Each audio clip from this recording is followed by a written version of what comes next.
Okay, are you ready, Par, to talk about Kozuki Moria some more? Oh, Yeah, we're not going to do that. First up, we do have the cover page story.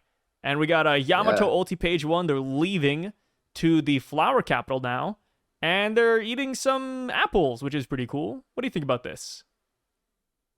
Uh, yeah, I think I saw a comment. Maybe I dreamed it, but no, I think it was on the stream. They were like, "Par, did you notice there's three apples, like Yamato Ulti, three apples.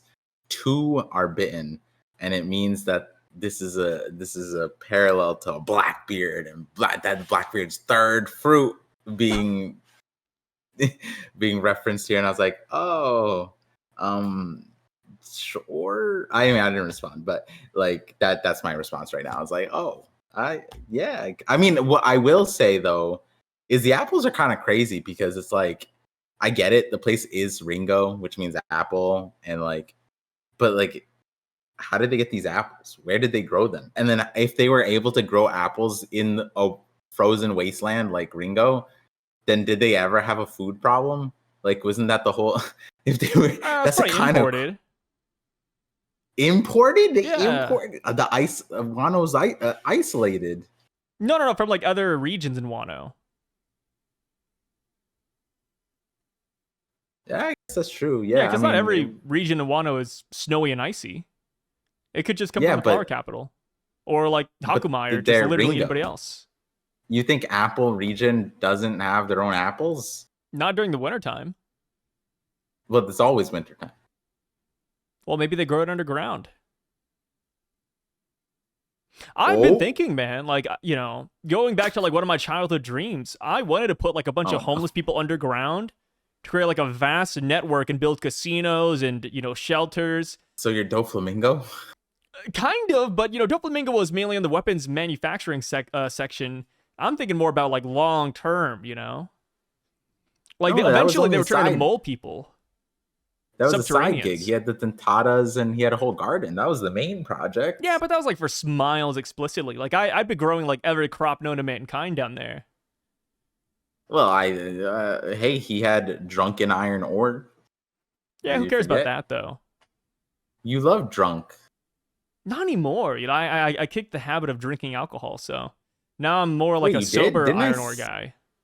Wait, on stream, I feel like on the realside.com on Twitch, it's nah, I haven't drank in like I'd say almost a year. A month?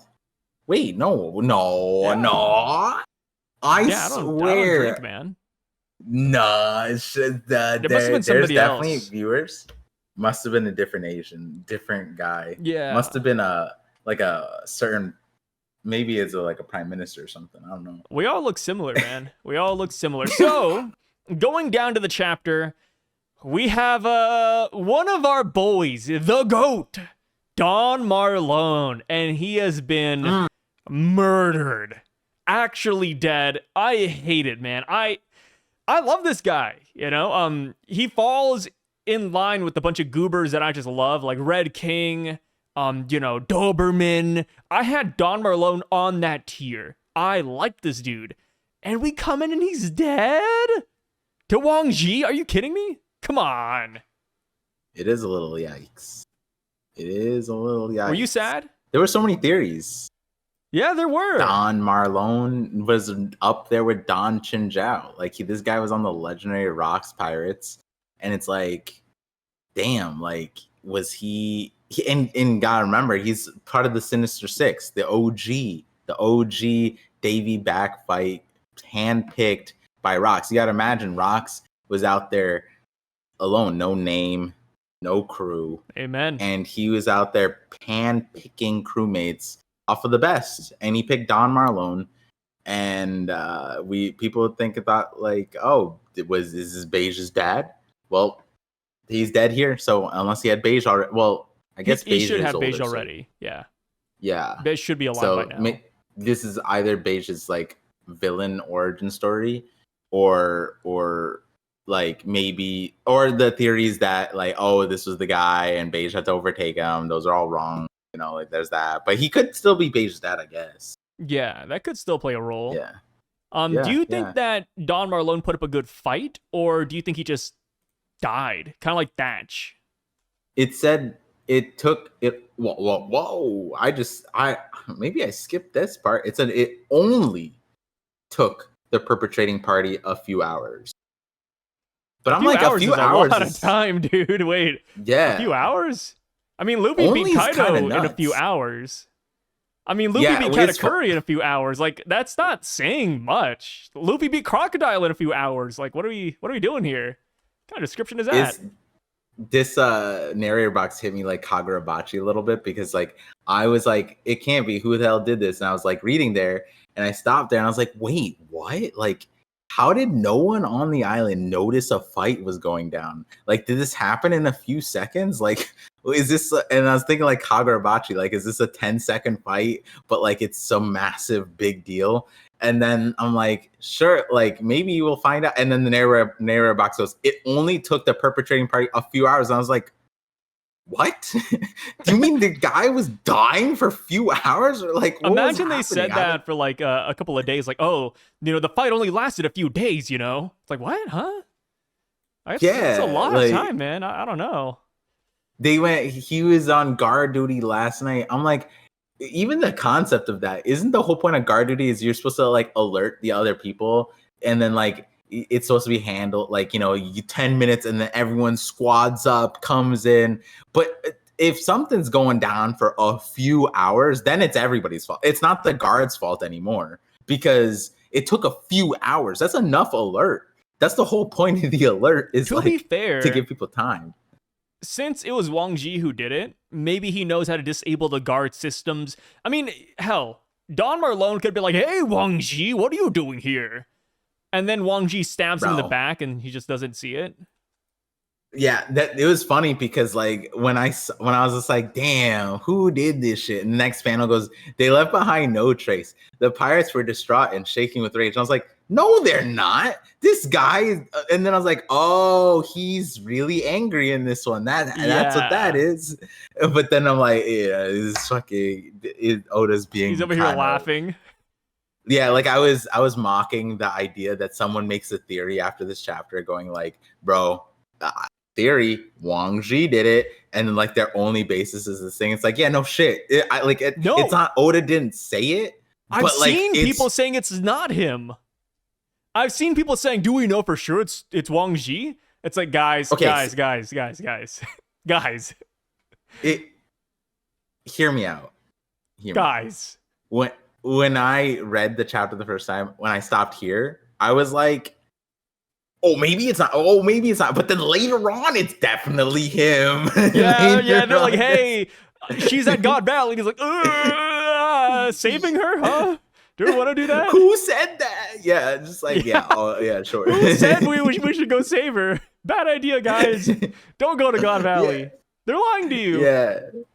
Yeah, like, that's crazy. Like, by the end of the chapter, it's like Oda doesn't explicitly say it, but he explicitly drew it. You know what I mean? Like, it's there. Yeah. You can't theorize that. This is explicit. If it's not him, hey, my bad. I'm sorry. Yeah, my bad, guys. I would actually apologize if it's not Wongji. Yeah, that's. But the chances of that very low. Yeah, it's definitely him. Yeah. I mean, he's counting the money, guys. Come on. He's being pretty blatant about it, too. This is some insane shit, dude. It's crazy that he stays a part of the crew as well, right?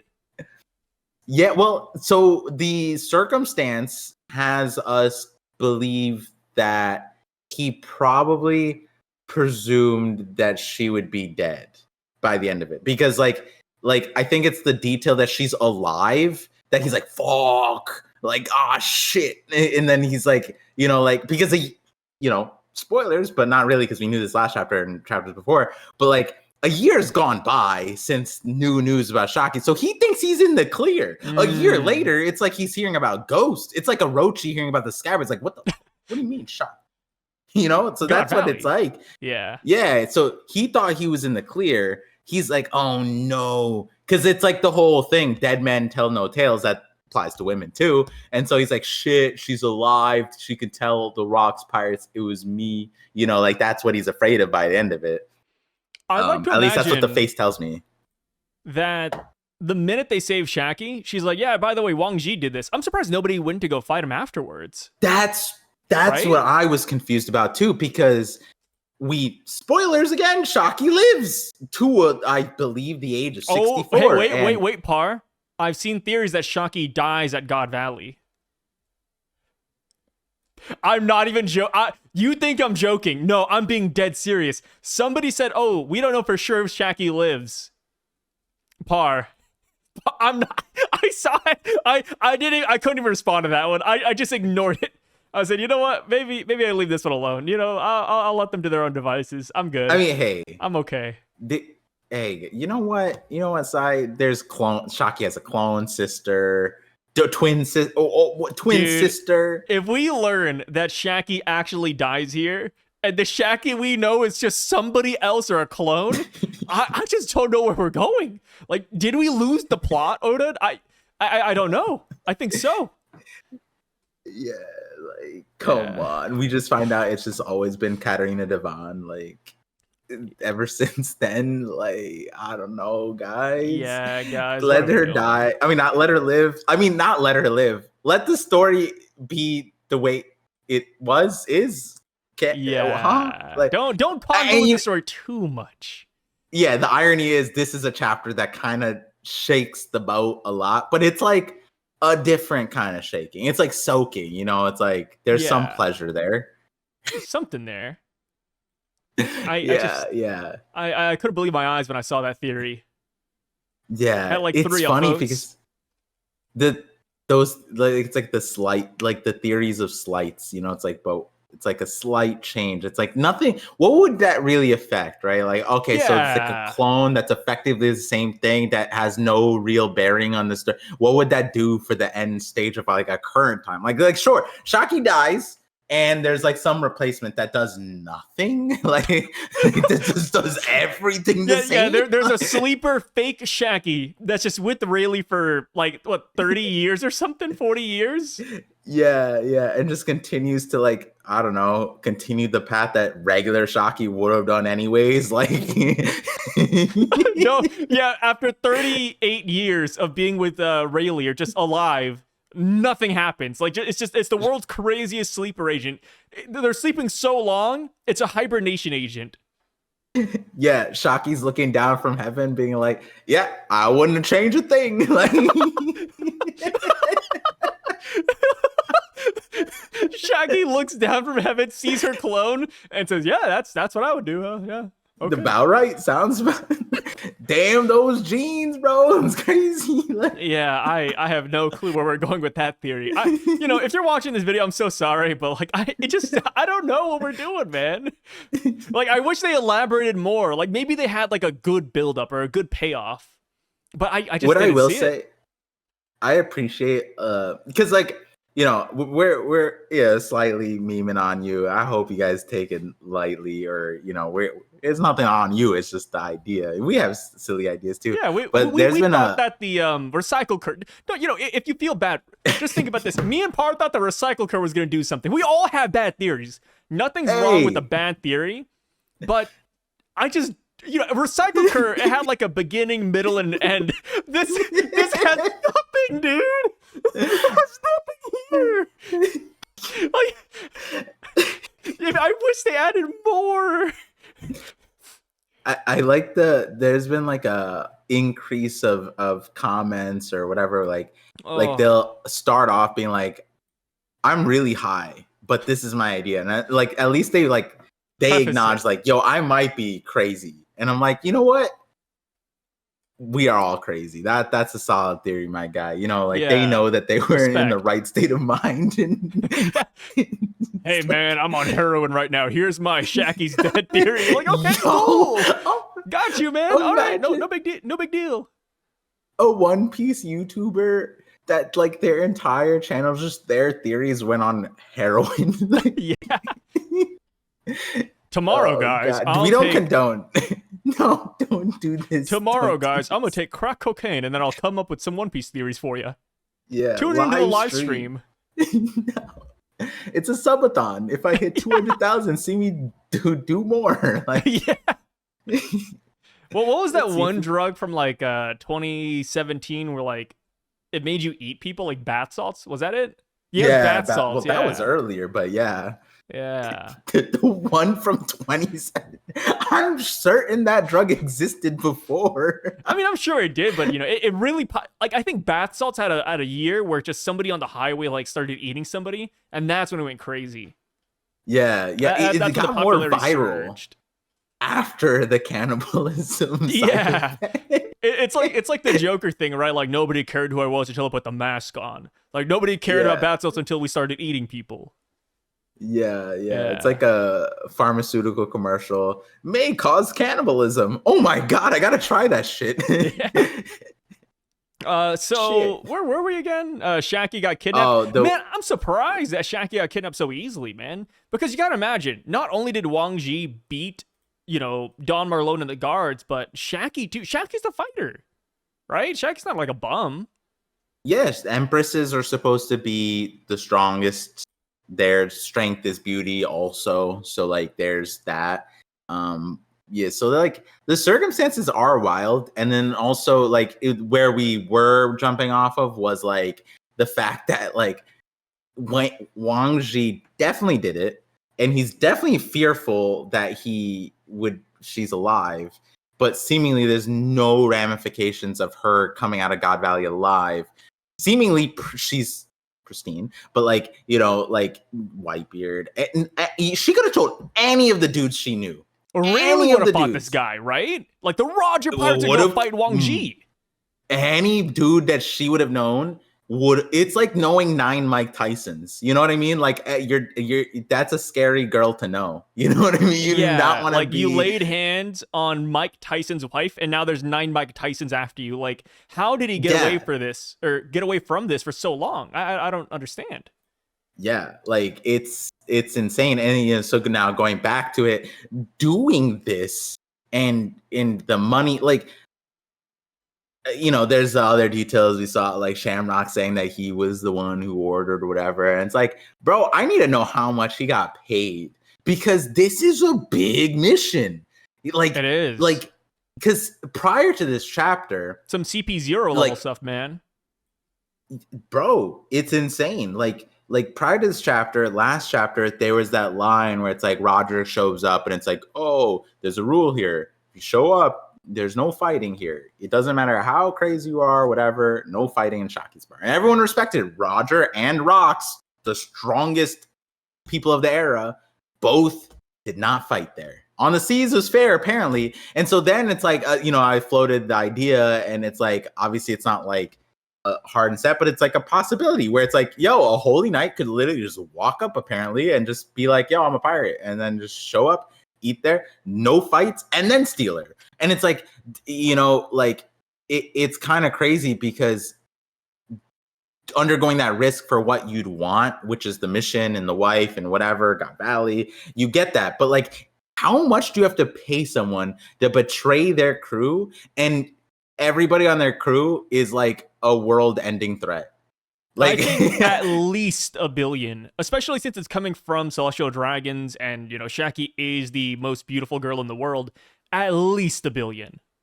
Yeah, I can't, bro. More. When we also have to remember, this guy has been kind of like floating into the current. He died 2 years ago.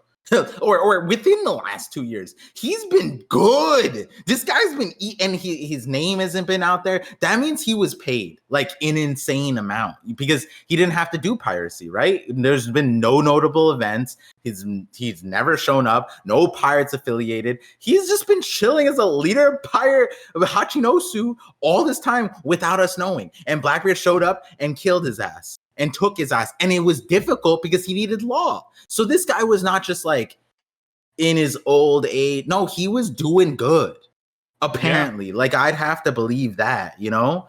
And And it's like it's crazy because again, like I don't know how much you'd have to pay me to fight 9 Mike Tysons. Like it's some insane shit. Like, and it's like not even just fight 9 Mike Tysons. It's also break into their house and steal the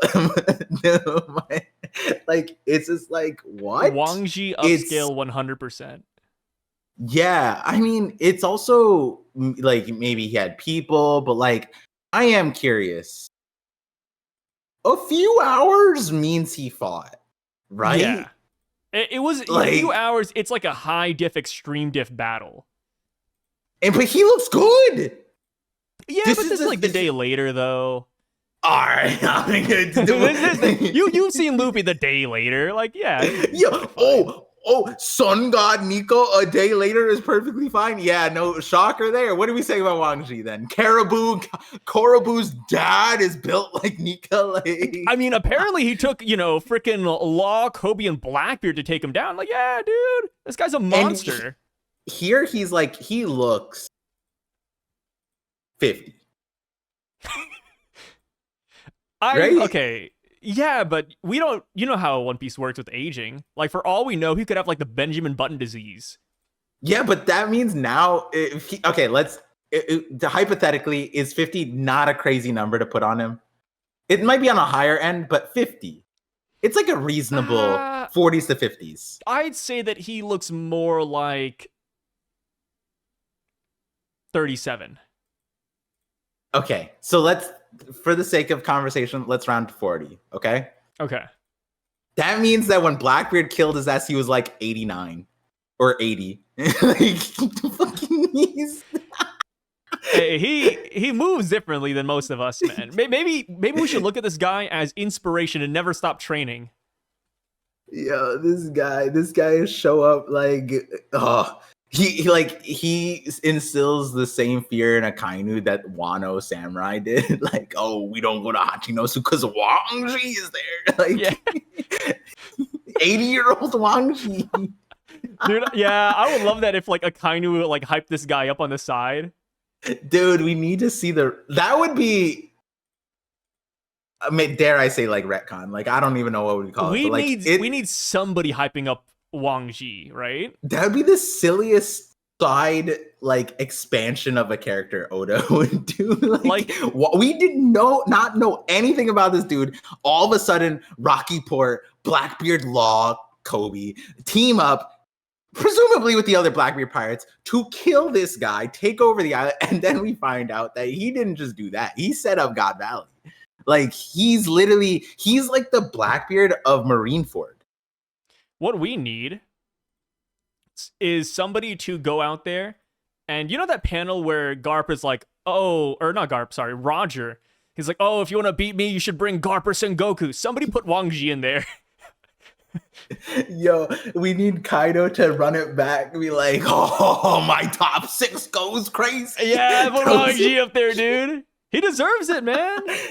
He deserves it. No, but that it's so real because like Hachinosu is important. Maybe not to Kaido because he kind of like just got there recently and he's like a kid still. He doesn't have much of a tie. But Whitebeard, Big Mom, no, not Big Mom. Whitebeard and the others, they've been here for like 15 years now. This is a home. Yeah, and like you got to think about it. Whitebeard was the king of the ocean, more or less. From after God Valley to current time, he grew into that role. And apparently Hachinosu wasn't his and he didn't care for it, or he allowed Wongji to preside over Hachinosu, or he couldn't stop him. Like, I don't know what the ramifications are, but it's a huge ramification because Whitebeard suspected his ass.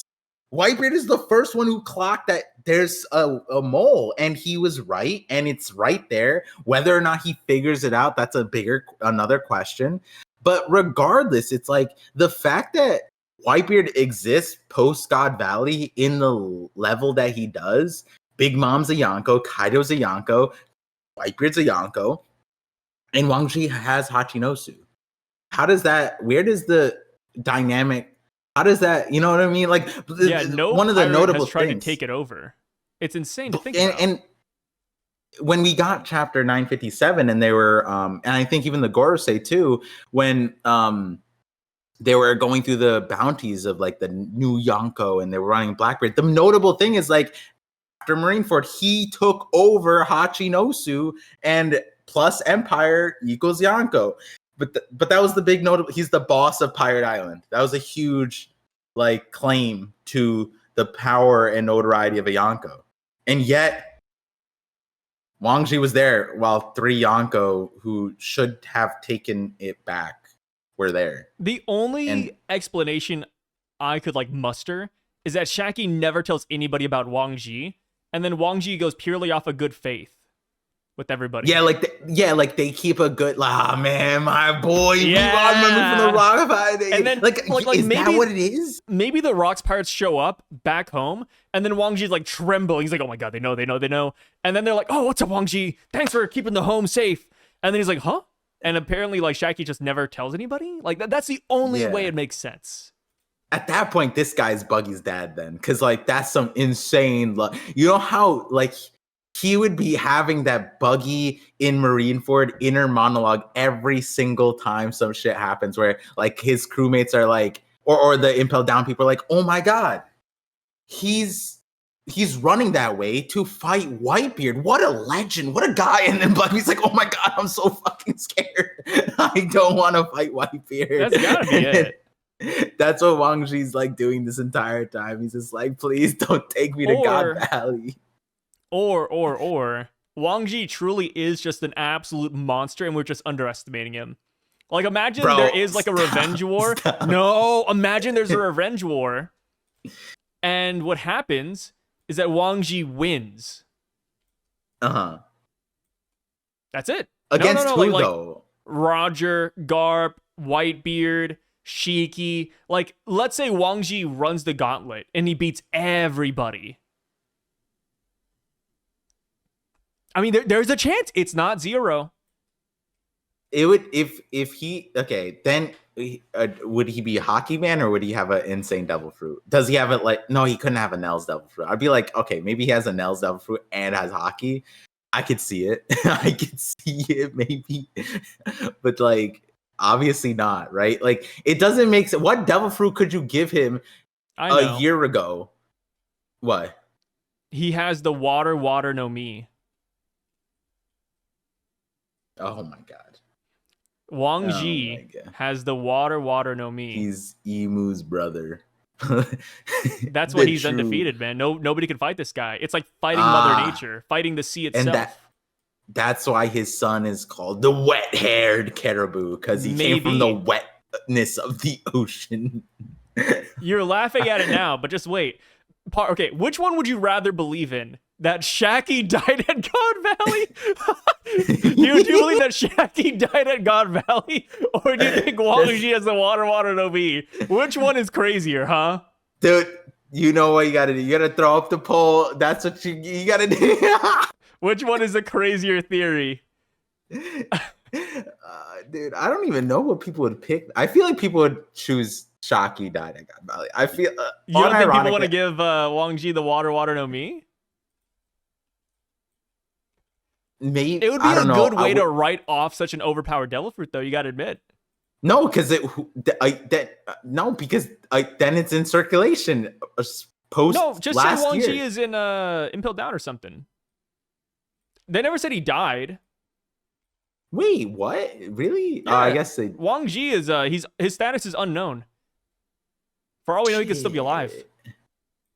Yo, what if he's the 10th Titanic? Oh my god, Blackbeard beats him and then just... I have a theory. What's the theory? I know. You're thinking Shaki... No, I mean, is Shaki dying at God Valley, even though we know that she's alive? My theory is that Wongji is the 10th Titanic commander, even though we know Kuzan is the 10th Titanic commander.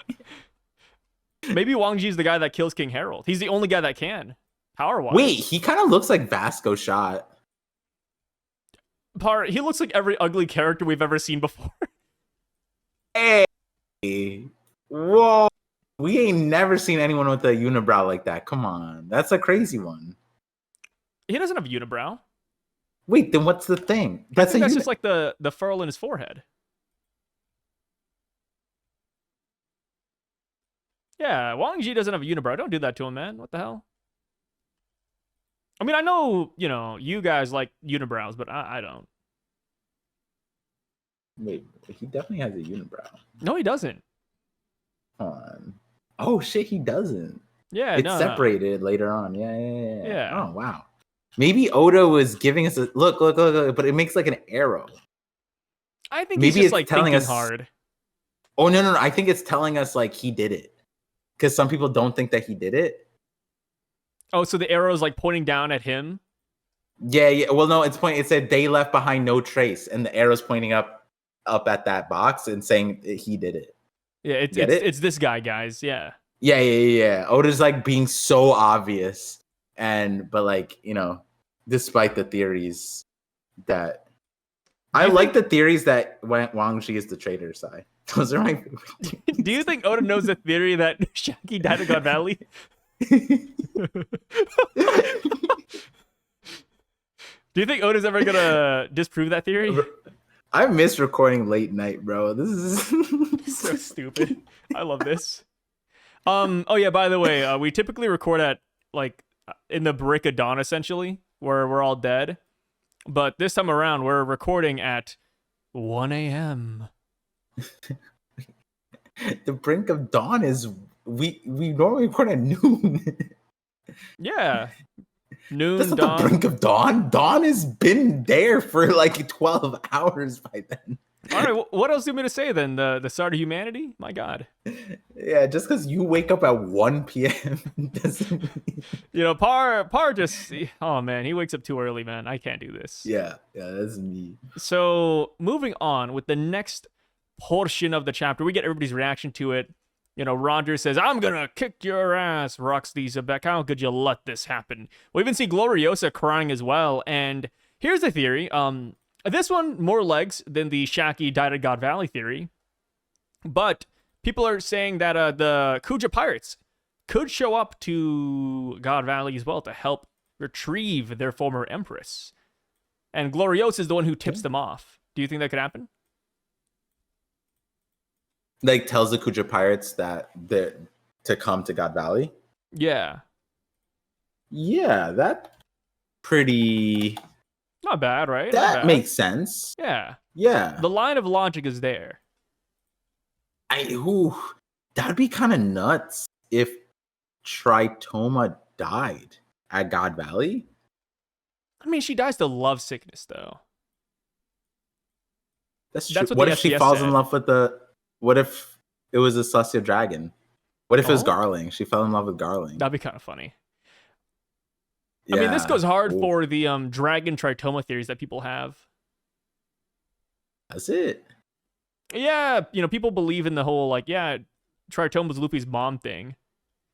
So they're like, oh, yeah. And like maybe she saw like a spry young 17-year-old Marine cadet. She falls in love as the Empress of Amazon Lily. Oh, that guy with those tranquilizer darts. I love him. I mean, Boa fell in love with Luffy. Yeah, but Luffy was like Himothy by the time she saw him. The dragon is not Himothy here. Love has no bounds, Par. Like, maybe she sees dragon and she's like, oh, wow, a guy with no eyebrows. My favorite. That is hey, could be a thing. Whatever. Yeah, everyone has their thing. You're right. No, you're Thank you with that one. So yeah. Next up, we see our boy Garling show up to God Valley, and I believe it's like the day of reckoning because this is we see the Marines coming in afterwards. But Garling, he sees his sons for the first time. He says that they are absolutely adorable, and he says, "Hey, lady, I'm not gonna live with you, and if we live together, it wouldn't be here as well." And that is when he stabs her, kills her. And one thing I thought that was really interesting about his dialogue is that he says that this island will cease to exist. It won't be here anymore. So he knows that this island's going to get cooked. Like, more so than just like the rabbit hunting tournament, but he might know well in advance that the island just is going to disappear in general. What do you think about that? Yeah, that one's a little odd for me. Because like the island disappearing is... Yeah, like we knew about that, right? but like my confusion of it is more like prior to this chapter, I think the presumed idea was a lot of it was contingent on rocks. And so like God Valley being erased was due to related things like Rocks and Roger and the pirates all coming together like and witnessing God Valley necessitated an erasure because it was too visible to like we just need to erase all the evidence, right? But now it's just protocol. Now it They seems always like eliminate it. yeah, which that is a completely different like when Sengoku goes, "Oh, you guys don't want to talk about God Valley." They're like, "Wait, why Sengoku?" Well, you know, would you want to talk about something that the world government erased themselves? It's like, bitch, like in the last 30 years, 10 islands have disappeared. It's like this is a regularly occurring thing every 3 years. Connect the dots. What's happening? Wait, isn't it every single time we run a perimeter around an island every 3 years and we bring slaves to that island just disappears off the map? Isn't that the thing? Sengoku, are we talking about the thing that happened 3 years ago, 6 years ago, 9 years ago, 12 years ago, 15 years ago, every single year up until God? Is that the same thing, Sengoku? And then he's just like, oh, you guys need to study your history. And it's like, damn, bro, like, what do they teach them? You know, it's like, that's where it's weird because like God Valley being erased felt like one-off thing. But now if they're saying that every single time, then there should be like 800 years, then we divide that by 3, that many islands have disappeared. And the other thing is, it's like, you know, I'm not saying that this is the meaning, but when they say like, oh, this is an island with so many resources, right? It's a resource rich island, right? Like you could also look at it like, okay, what's a resource for the Celestial Dragons? Is it not slaves? Isn't that a resource? And it's like they literally were like, oh, this island is 100,000 you know, people. That's 100,000 resources. And I'm like, kind of sounds like a Thanos-esque type of conversation where it's like, oh, island hits like a quota of 100,000. Well, time to put it as a candidate to be put into the cleansing event because they have enough people to run a good enough game. Because why would you go to an island that 10 people? Why would you go to Gaimon's island, right? Like you wouldn't. You have to go to an island with enough people that the Celestial Dragons can get a cool amount of points, right? Like that's the whole thing. So when you think about it like that, it's like, so every single time there's like a sort of prosperous island, 100,000, every 3 years, something gets erased. It's like, that shit leaves a trail, no? Like that can't just keep happening, right? Like surely the Navy isn't sitting there during Sengoku's God Valley thing and being like, oh my God, God Valley is erased? Huh, sounds a lot like Oikyo Kingdom. Sounds a lot like, you know, like all these other things that kind of sound similar, right? With the exact same pre-part, which happens right after this, where we get the dragon thing, where it's like they are in charge of pacifying the island, which is just insane for them to like.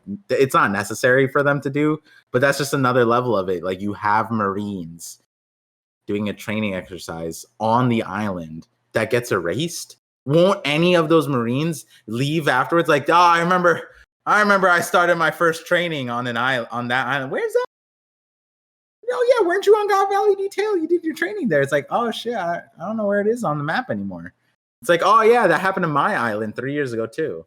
My training island also disappeared. We also had to tranquilize all the civilians and then just watched from a side as screams in terror happened over the course of the next 3 weeks. And you know, we also brought in a bunch of slaves from Marriage Raw too. That, you know, quinky dink.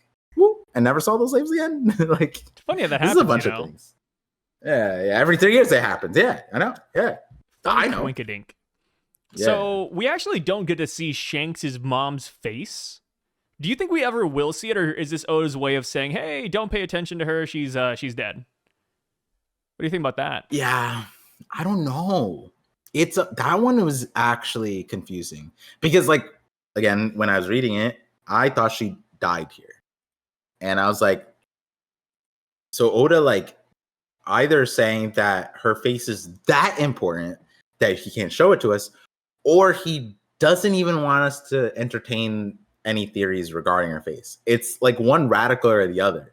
And it's even more crazy because by the end of it, she's alive and like we may not see her face still.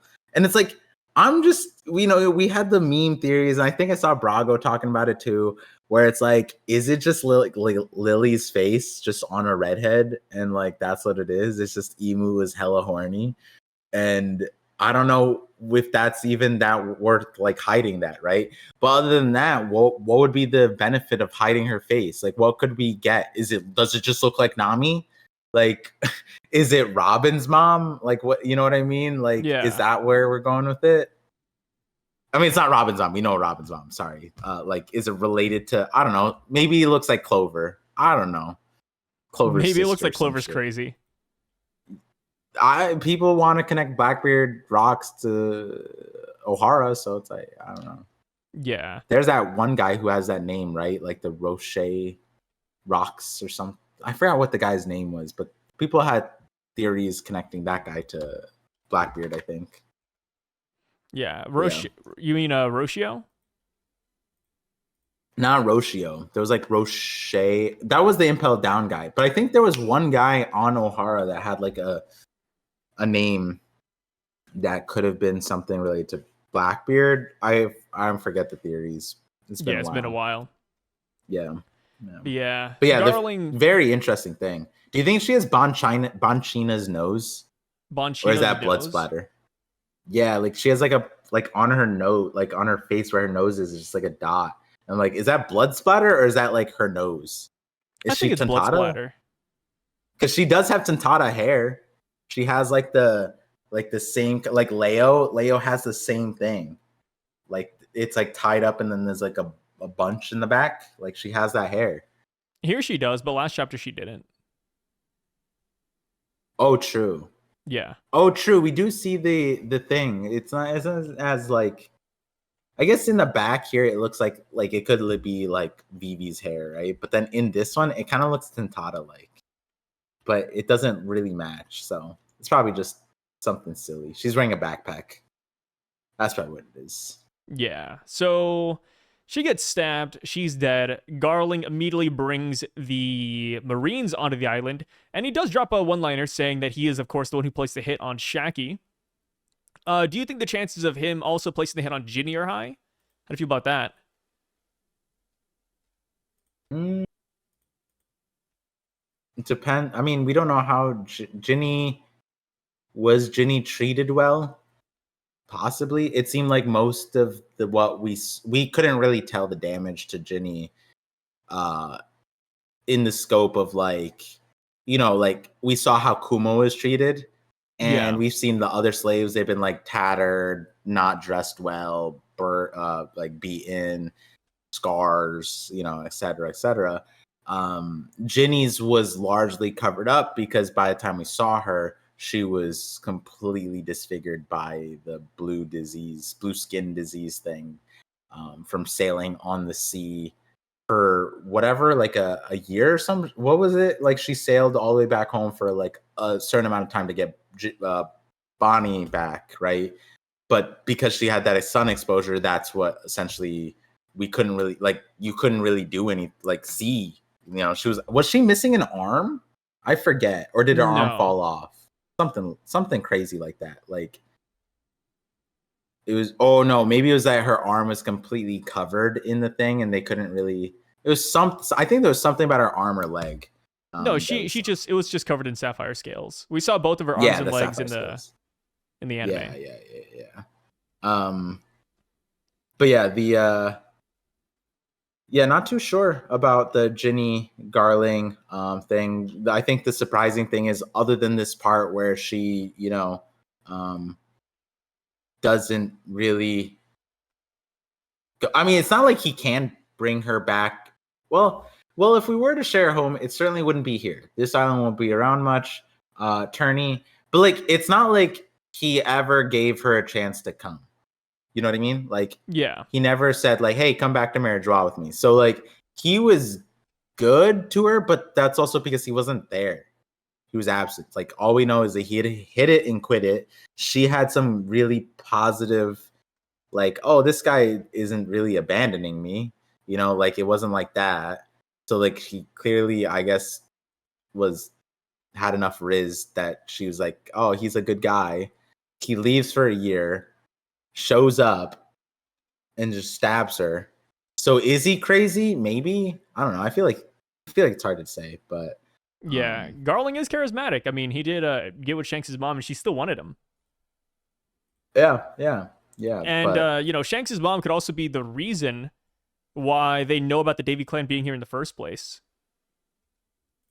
There's a possibility. I don't know how likely that is because it's so wonky. But at the end of the day, I think a lot of the explanations are how they. Well, we don't know the full context about how they fit, like the variables that are true or not. Like we don't know if they knew that Rocks was Davy, for example. Like were they just surveilling Rocks? Like did they know his true name? Because they ran with Rocks D Xebec, but like that part is another thing. So it's like, I mean, Rocks made it sound like they didn't know that he was a Davy member. Right. There's that, but then he literally was like, I'm a worshiper of Davy Jones. Yeah, that's a little bit silly. Telling Emu you're a worshiper of Davy Jones when there's a hidden Davy Clan, it's like, okay, that's a little bit goofy, I'll admit. Yeah. So that's what I mean by like, we don't know what to place on, because like it could very easily be like, hey, if I put I don't even need to put an L character, like from Death Note, but like if Rocks told that to most of those psychologically smart characters in anime, they'd be like, let's think about this one a little bit. This guy shows up, he is D Clan, he says a worship. How many people are worshippers of Davy? Not a lot. And show up to the one of one in the flower capital. You know what? Let's not investigate this guy. You know what I mean? Like, why would we investigate? Surely he's not going to connect us to the Davy Clan, and then we can put him up as a very valuable, bunnies in our competition, right? No, it'd be silly to investigate that guy who showed up. Davy worshiper, right? Like, So I'm just saying that, like, it wouldn't be crazy if they just kind of like, hey, long shot. Maybe this guy knows something about the Davy Clan. Might be a shot in the dark. I know, To be fair, Emu and Gunko are the only ones that Rocks told that information to. So there's a chance that Emu just forgot, or since we still have, since Emu is still silhouetted, we don't know if Emu actually heard it or not, because they could have earplugs in. Yeah, I love that one. Remember when we got that chapter and someone, I think they super chatted it, and we were both there, and they're like, yo, Par, we don't know if Emu heard it. We don't. I mean, you're laughing at it, but we don't know if Emu actually heard it. You were laughing at it too. Don't act like I'm alone here. Oh, no. We were both that was a good theory. Yeah, imagine it was just Rocks was just so. What was it? Rocks was far away, so like Rocks was just talking to himself. Yeah, I think they're cooking with that one, dude. Rocks is talking to himself. That's all it is. It's simple. And then you as a YouTuber, I think you think too hard about stuff like this, man. It's in your face. Does Oda have to spill it out to you? Emu's reaction to Gunko was like, did you hear something? Exactly. See, now you're finally thinking like a regular person and not like a YouTuber. Yeah. The regular person on Twitter, I assume. Like, I love those. Bro, that one was a good chuckle. Bro, like it genuinely made me look back at it and like, is there a world where they didn't hear and Oda just like? Which, I mean, we could ask, we could bring up the question, which one is more believable? Wongji with the water no me? Or Shaki died at God Valley? Or Emu didn't hear what happened? I gotta know, guys. Let us know down below. Which one, if you had to believe in one theory, what is it? That's a different question, but the second part being like, imagine submitting that as an SBS question. Oda Sensei, did Emu hear? I need to know. Was Emu using earplugs, Oda? Please tell us. I think Oda would laugh so hard he would make that canon. Like that would be hilarious. He pulls out earplugs and it's like, Gunko, what was that? Actually, you're cooking. Oh my god, that's so funny. Yeah, you never know, man. You never know. So, the next thing we get in the chapter is a young Monkey D Dragon. He is a Marine at the time, and we see him, as well as a bunch of other Marines, using tranquilizer darts on the God Valley citizens. Pretty funny stuff. You know, just thinking about, like, being there, it's like, damn, like, training exercise, huh? Weird. Keep in mind, guys, the only other time that the world government used tranquilizer bullets as in our faces, this is actually Tom's execution. And you know, they obviously wanted. The thing is, it's crazy because like according to the timeline in the sequence of the chapter, this is 2 weeks, technically even a little bit before that, but 2 weeks before the start of God Valley that we saw, because Ginny does the leak right after this. And so they do the tranquilizer bullets and they do all this like preparation. Like, damn, these tranks are strong. Do they just keep tranquilizing them for the That would be so crazy. Like, imagine you're one of the slaves and you're like, okay, finally, I can move again. I'm awake. And then you try to run away and they shoot you right then and there, like they're spawn camping you. Yeah. I mean, like, I was like, the logistics of this event is insane because, like, I remember someone said, like, but Par, they don't have enough time. They have to send people in to tranquilize them. They can't miss any. But I'm like, what do you mean they don't have enough time? They have 2 weeks.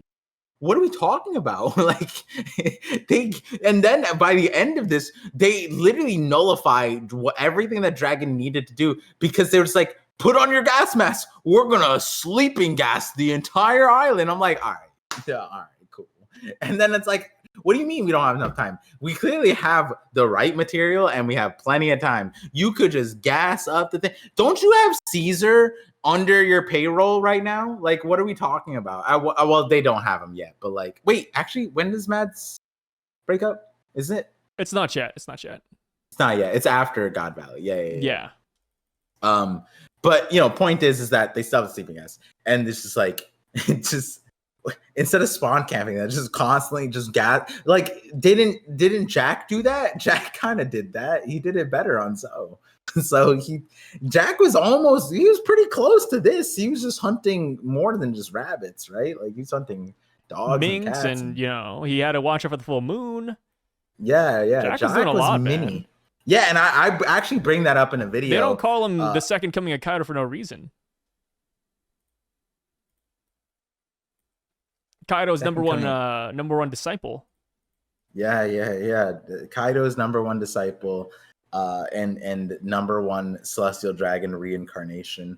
It's funny because like I brought it up in the scope of the Void Century, where it's like when Jack goes up to Zunisha or so and does the whole he's wearing gas mask and it looks like celestial dragon bubbles and he's literally gassing people, and I was like, maybe this is why celestial dragons did this. Maybe they had some kind of like they were just like poisoning people in the Void Century, and then they just kept the mask because they thought the rest of the world was dirty.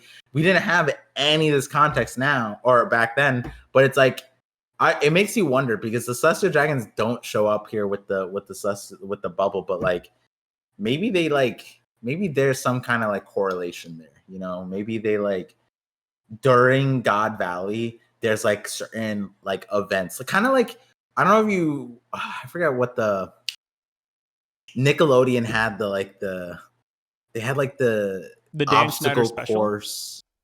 The what? Oh, nothing. Go for it. Not the Dan Schneider special. It was like, it wasn't. Amanda Bynes had a show too, but like alongside her, there was like a slime contest thing, which is crazy and weird. But like, it was like a Ninja Warrior, but kids, and they went through a cave and tunnel, and it was like coolish or whatever, especially at the time.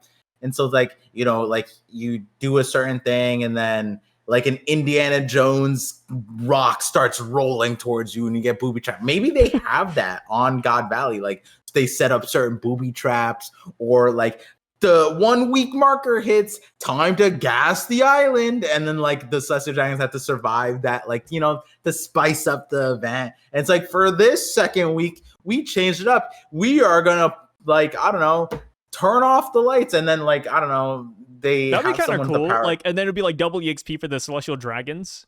Yeah, exactly. You guys gotta hunt in the dark. Yeah, exactly.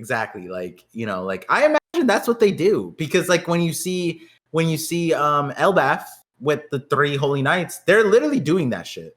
They're like, oh, you know, it'd be sick if the kids started walking through flames. Like, who will get out of it? We could lose them all. Ooh. Or here's a fun one. Like, what if you have a Celestial Dragon play the role as a slave, and they're like cosplaying, right? And they're like, oh, hey, other Celestial Dragon slaves, I see a way out. Let's go. And then they're like, oh, yeah, like, let's follow John. John found a way out. And then when they go to the next room, it's like a weaponry. And they're like, oh, my God, we got weapons. We can fight back, guys. Let's beat the Celestial Dragons. And then in the next room, it's really dark, and you just see people wearing Celestial Dragon helmets. And then they run in, and they start killing them. But the lights turn on, and it turns out it's all their family members instead. And they just killed their entire family. Dude. That's nuts.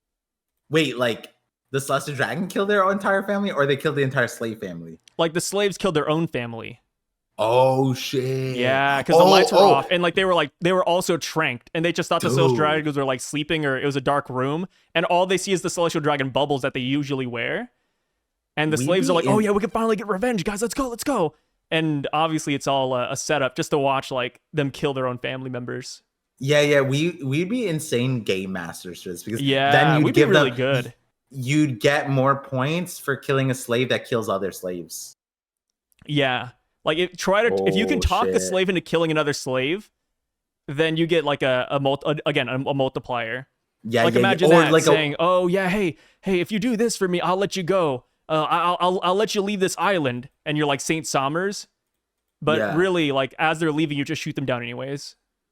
Yeah. Or you could do like a farming method, like kind of like spawn camping, but it'd be like you do a certain thing, and then for the next hour, your points are multiplied. So what you have to do is you like basically set it up. So like that situation, you get the slave that kills another slave, but next hour you get more points. So you have to have that slave group up the other slaves. So then right afterwards, you slaughter the rest of them to max out the points. Oh, right? Yeah. Maybe like if you kill minions quick succession, it's like 0.10% up, or like 20% up, or 30% up, like just quick succession kills. So you want to group them up, like maybe you lead them all to like be in the same area.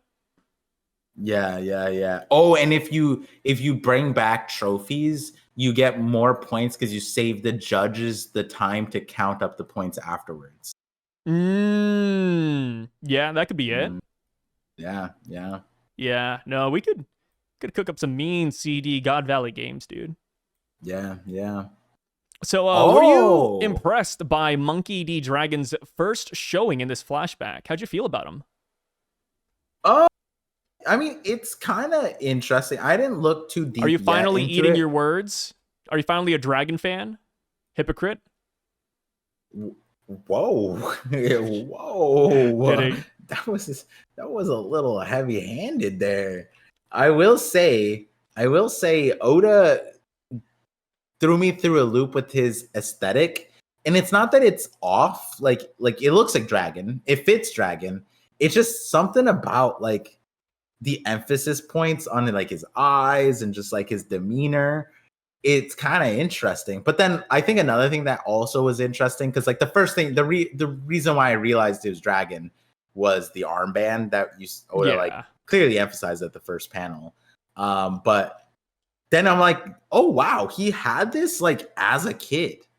Like what is the connection? When did he now? get this? Yeah, and like, why is it that important? Because like, I get it. Like certain things when I'm a kid, I hold on to, but like, this is like, bro, he's like 50 now. Like he painted this shit on his face after becoming the world's worst criminal. Because when he saw Vegapunk, he didn't have it. on his face. He had an arm band, like the band on his leg, and then he starts the revs and he's like, you know what? I'm with it. And I'm like, with what? What is this? Where did this shit come from? What? Why did you become the Revolutionary Army leader, supreme commander? And now you're like, you know what? I need to elevate from arm to leg to now my left eye. Like, why? Yeah, it's like Sisterhood of the Traveling Pants, except it's Dragon's tattoo. Yeah. Like, it's just going around, man. Yeah. But only with him. We've never, like, aside from, like, yeah, the theories, like, I have my own theories. Like, I talked about Shandora stuff, but also, like, Ryuma also has, like, the thing, and it just has the Japanese in between, but that's just, like, a crisscross, right? But, like, this is, like, very just Dragon, and we haven't really seen, aside of, like, I point out, like, it's probably Nola. from his mom. It's probably from his mom? Yeah, it's gonna be like a mom thing. We were talking about it on stream. We said we're tired of Luffy mom theories. Ooh, is Garp's wife theories? Yeah, bro. Exactly. So I think it could be like from his mom. Like maybe his mom died early, and that's why we don't see her. And she had a design like this. Maybe she had a tattoo like that. Died in his like young age, and it took him until the prime age of 37, probably. I don't know how old he was when he started the Revs, but 20 years ago. So then if he's like what 49 now or 46, 40 something, then he's 25, 26. Then he's like, you know what, mom, I'm gonna get a tattoo on my face. She's like, no, why would you? She's looking down from heaven. Is like, that's not the choice. Like, why would you get that tatted on your face? That just makes you look more evil. Yeah, he had this design for a minute. Also, he had like the little backpack. I'm assuming it's just filled with tranquilizer darts. At first, I was wondering, like, okay, what's in his backpack? And then people were like, oh, like it could just be like the tranks, right? He's just carrying it all around. Is that standard issue? I'm more confused with why you got so many handcuffs. This guy's carrying a little too many of those. It's for the slaves, dude. You know? Yeah, that's what I'm saying. He's into that BDSM, right? Yeah, Dragon's a funny guy. He felt really bad about doing this mission, man. I don't get it. This is what he signed up for. Oh, the Navy's their mission is to take out innocent civilians? Wow, that's news to me, Sai. Didn't know you saw it that way. You call them civilians? They're not really civilians, though. Oh, what are they, Sai? Insects, Par. They're coming from an unaffiliated nation. Oh, is that what Garling thought of them? But when he was telling them to get their insects, or the insects because they said no? When did they become insects, Sai? From birth? They've always been insects, but they were just offered a way out of insectdom, you know? Sai. Yes. They were offered a way out of insectdom. So they were born insects. They were offered a way out. They said no, even though no means no. Like Garling couldn't take that and stayed as insects. I mean, so Garling's a freak, bro. He be doing the deed with insects. That's nasty. Me, I could never fuck a bee. You know what I'm saying? I mean, you know what they say, a hole's a hole. Oh, God. See what you're doing to me, Par? I don't think insects have holes. Just not throw it out there. Yeah, these insects are a little different. Yeah, they like vomit and then they like do some shit with the vomit or some shit like that. Well, you haven't seen the insects that I know. I don't wanna. Good, thank you. Like, I don't know. You haven't been to my side of town, then, Par. I'm glad. Cool. Nice. Thanks for never inviting me. Thanks for never inviting me is pretty funny. You're welcome. Yeah, it's just I just said I feel like if I was a Marine on thing, and then after it's like they go, what do they say? They go, what does it say? It says, do not resist, keep still. No, it says limit yourselves to tranquilizer rounds. If they don't resist, just capture them. What are we doing? It's a training exercise. And then it's like, what do they go like? Training exercise over. You guys suck. Put on your mask. It's sleeping gas time. Like, it's just like a funny procession. Because if I was there, I'd be like, You had us do this for what? Like, you were just gonna use the sleeping gas. Why were we running around shooting people? Like, this is crazy. And like the mission wasn't even to shoot them. They were supposed to handcuff them. And if they resisted, then you just shoot. So then at that rate, you could just handcuff the people that, or just take the people that aren't resisting, and the people who are resisting, just sleep gas them. The other part is just a waste of energy. So you're like Dragon, man. You just ask way too many questions about the logistics of all this. I mean, you're a yapper too. You're a certified yapper. No. I would never ask this many questions. Oh, this many. My bad. You know, Dragon asked 2. I asked 16. You asked probably 7. I feel like you'd be in between there. I ask a 0 par. I listen to my superior officers. Right. Yeah, you're right. You didn't ask any questions this chapter for sure. Yes. For sure. Yes. Thank you. Don't put me in that same boat. Yeah. Yeah, Dragon is insubordination. Yeah. So yeah, Dragon's cool. Now that we know that he's here, which is funny because I think we talked about this a while back, like Dragon potentially being at God Valley. But I think we both kind of ended on the boat where like, he could, but he's really young. You know, like, would he really be here? And lo and behold, he's here. So now that he's here, though, what interactions are you looking forward to the most? Like, who do you want Dragon to run the fade against? So it's funny because the young part was the hard. Yeah, like you were saying, is the hardest one.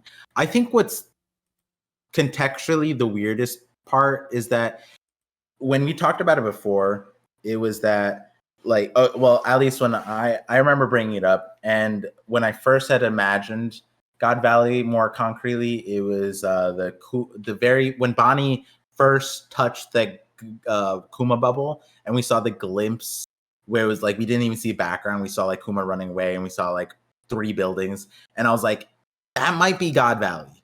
And like, to a certain extent, I forget true or not. And the premise of that theory was like, I would love it if it was God Valley, because then his role into the Revs would be phenomenal. Because if Garp was to play any heroic role and Kuma saw that and was saved by it to a certain extent, then maybe him seeing Garp and then following Dragon later on, there could be a lot of weight to that. And obviously that context didn't fall through in that way, especially 25-ish chapters later when we got God Valley. But like, certain elements were there. We didn't see Dragon, but in those conversations prior to that, it was that Dragon's too young. But if he were to show up, he would be with because Garp is there. So it makes sense if he was there. If he's young and he's there, well, we know Garp is there. His dad's there. But when we got this, he's here alone. He's not here with Garp. And that, I think, is very, very interesting, because that opens up a lot of different things. It's a hard thing to like rationalize on your own, but it's like, you know, he's 17, so yeah, he could be in the Marines. Like, okay, cool. I think he's 17, right? Is he 17 here? Yeah, he's 17. Yeah, so in the Marines, he's not with Garp. He's alone here. He's, you know, getting his bearings straight, I guess.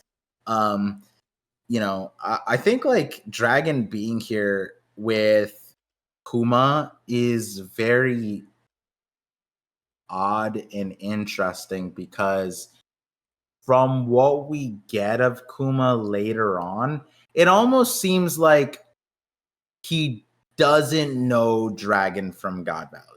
It's a little wonky, because when he like looks at the newspaper, you don't get the feel like, oh, that's the guy from God Valley who did XYZ.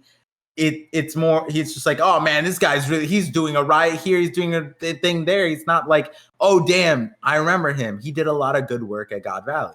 And the thing is, Dragon's not in a capacity to do the good that like would gain respect, because Kuma saved 500 people, right? At most, at the moment, we know that Dragon like technically saved 1, possibly most likely, and like failed to save the other. But like, my point is that Dragon's on the wrong side of history right now, right? And the other thing is that when they you know, they're like, damn, Dragon, how do you know all this shit, like the weapons and stuff? How are you so good with it? He's like, oh, I used to be in the Navy. And it seemed like, oh, what, you were in the Navy?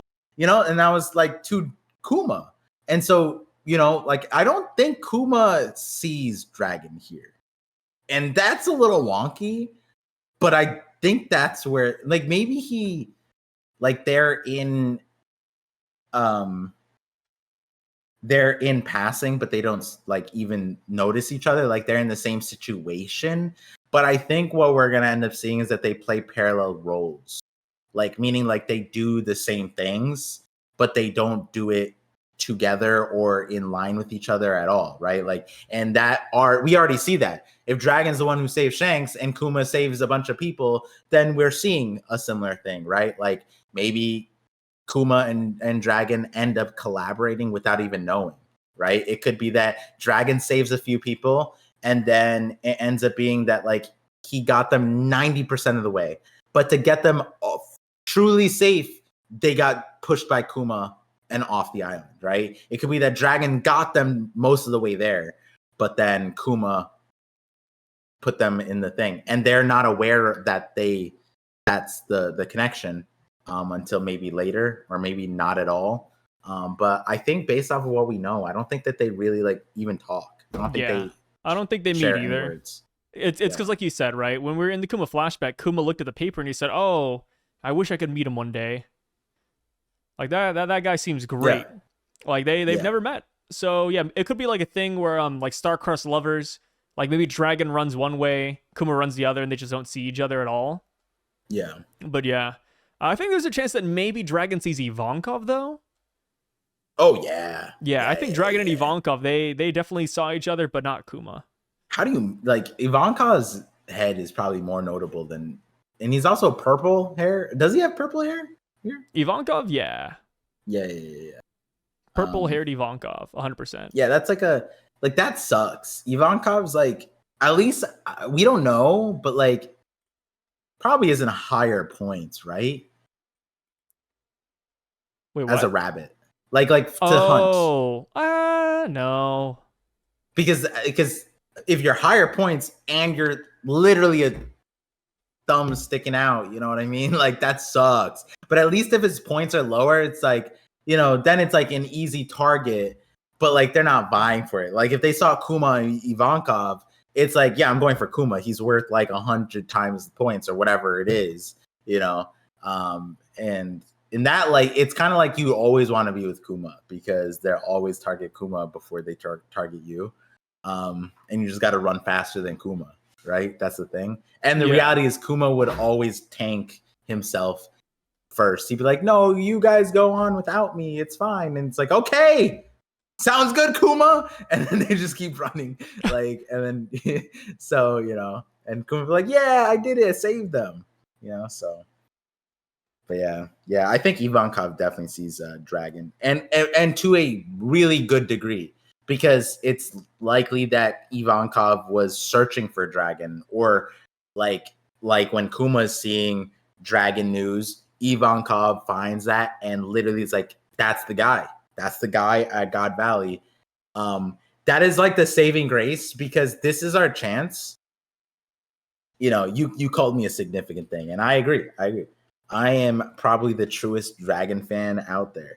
I don't know anybody else who went on Brago and Cole's top 30 and put Dragon #1, knowing that the Shanks fanboy, Admiral fanboys are there.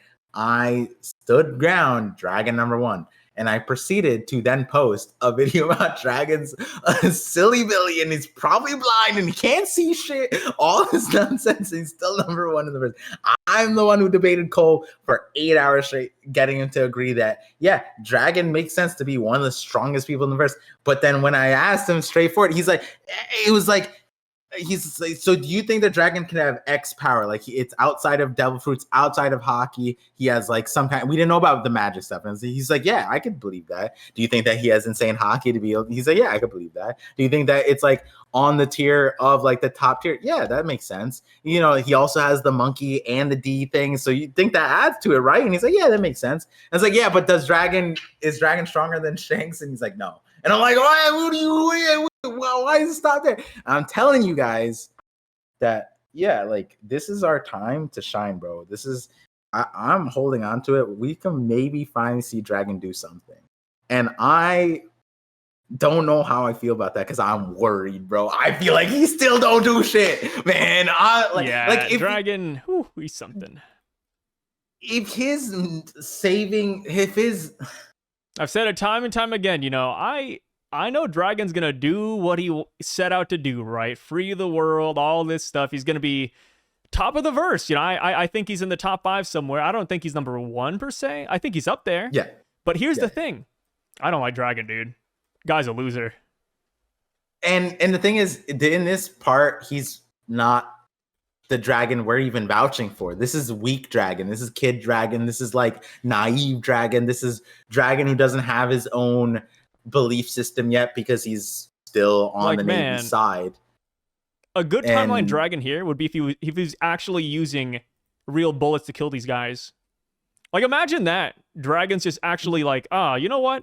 Forget the tranquilizers. I'm gonna shoot real bullets. Like, that's a dragon I'd root for. I think the good timeline dragon's the one who's like battleship bagging with Garp, not away from here, and he's just like, yeah, I already know they're on some fuck shit, bro. I ain't going that way.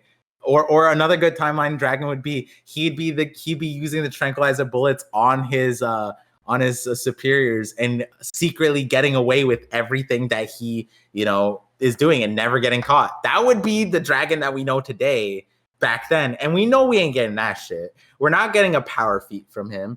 And the scariest part about it is like his reputation is so in the gutter that it doesn't matter. Like all those handicaps, it's like even a dragon fan is thirsting for something. And the reality is, like, what are we supposed to get? That his only claim to fame, claim to any notoriety is that he saves Shanks and gives him to Roger. Like, is that really, are we going to be like, wow, Dragon did so much at God Valley?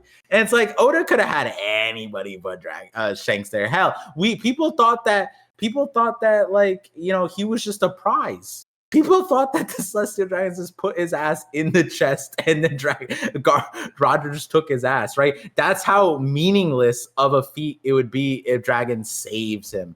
I guess the only context, which is real, it is a real context that obviously, well, not obviously, but according to what we have, Shamrock or Garling stabs the mom crawls away. Shamrock's apparently, according to 1096, has the kids with him.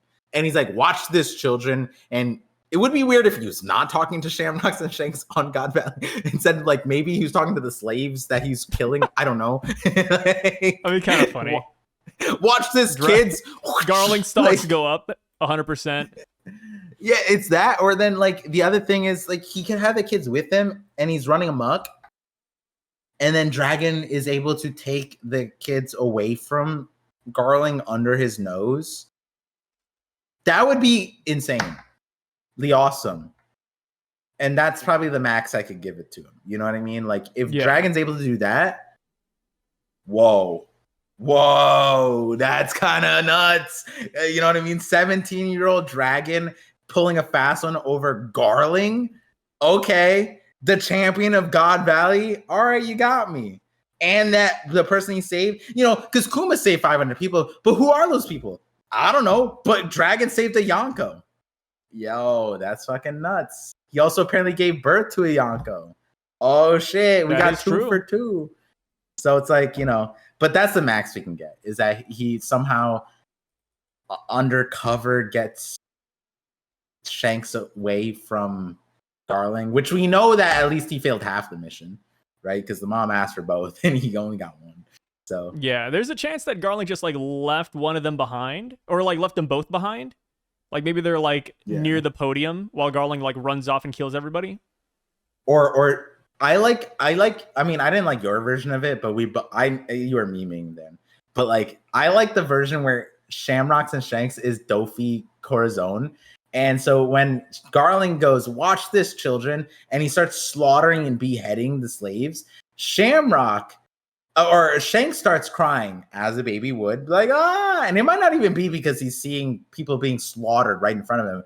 But Shamrock, like, he's one by now. Kids can talk. My son started talking around then. So it's like, he goes, yeah, Dad, what you doing? And he starts cheering like a psycho, like Doflamingo's like, yeah, where are my slaves at? And then Garling tosses Shanks to the wayside.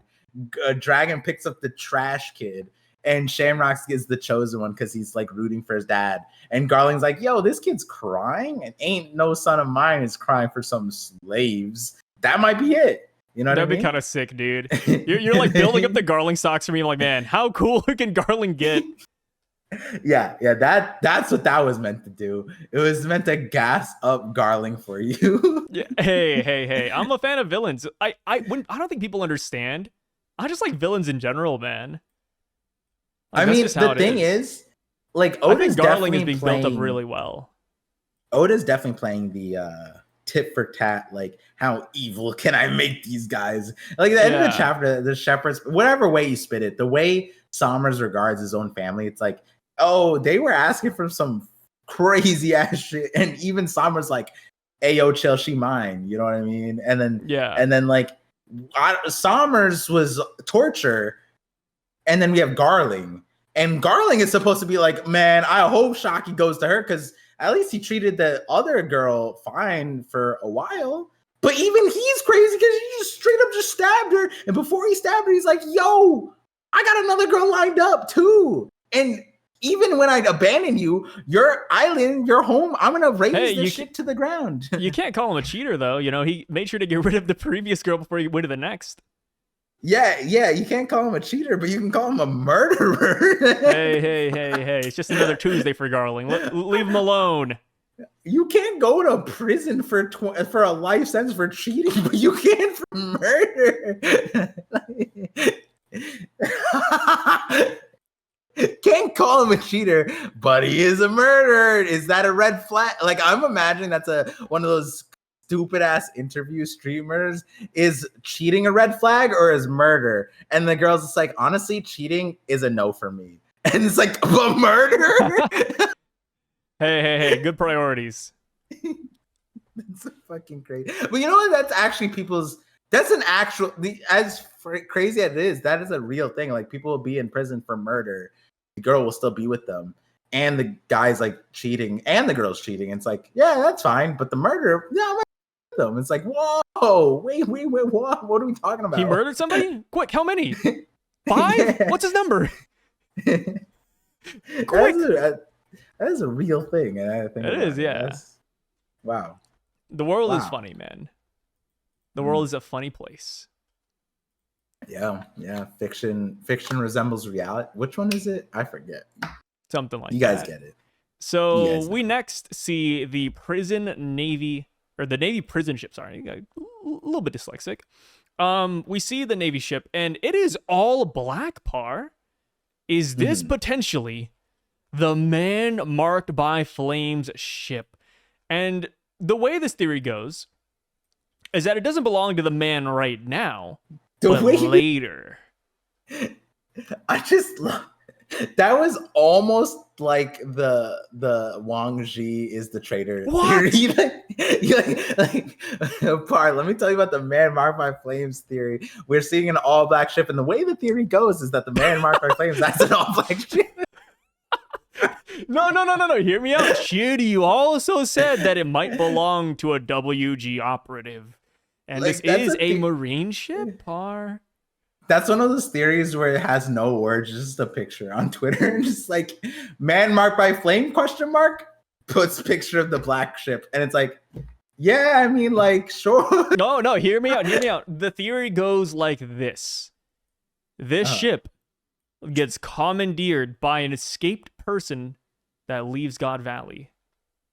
Oh. Like, imagine if Barbell, our favorite fisherman, takes this ship after the island. They see the island is about to explode, or, Emu's about to erase it.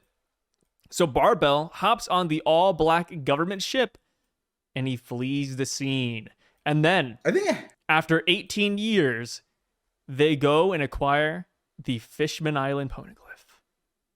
Yeah, but Sai, why is Barbell the man marked by flames? Does he have a burn scar? Well, Par, during this flashback, his hair. Well, I mean, okay, well, he doesn't have hair during God Valley, but before, no, before God Valley happens, Par, listen to this. Catch it. Yeah. He had fire hair. Yeah, and then at God Valley, and then from presumably when he becomes the man marked by flames, he doesn't have the thing that makes him marked by flames. the guy who named him man marked by flames. Well, back in my day. Okay, you didn't listen to the full theory then. My bad, this is where it gets good. Oh, okay. In the panel where we see Barbell at God Valley, yes, he doesn't have the flame hair, but we don't know if he actually just wears a toupee and if he got to put it on that day. So while he doesn't have it during this flashback, he'll have it after. I thought you were going to say, Papar, we don't know if he does or doesn't have the Mara no Mi right now.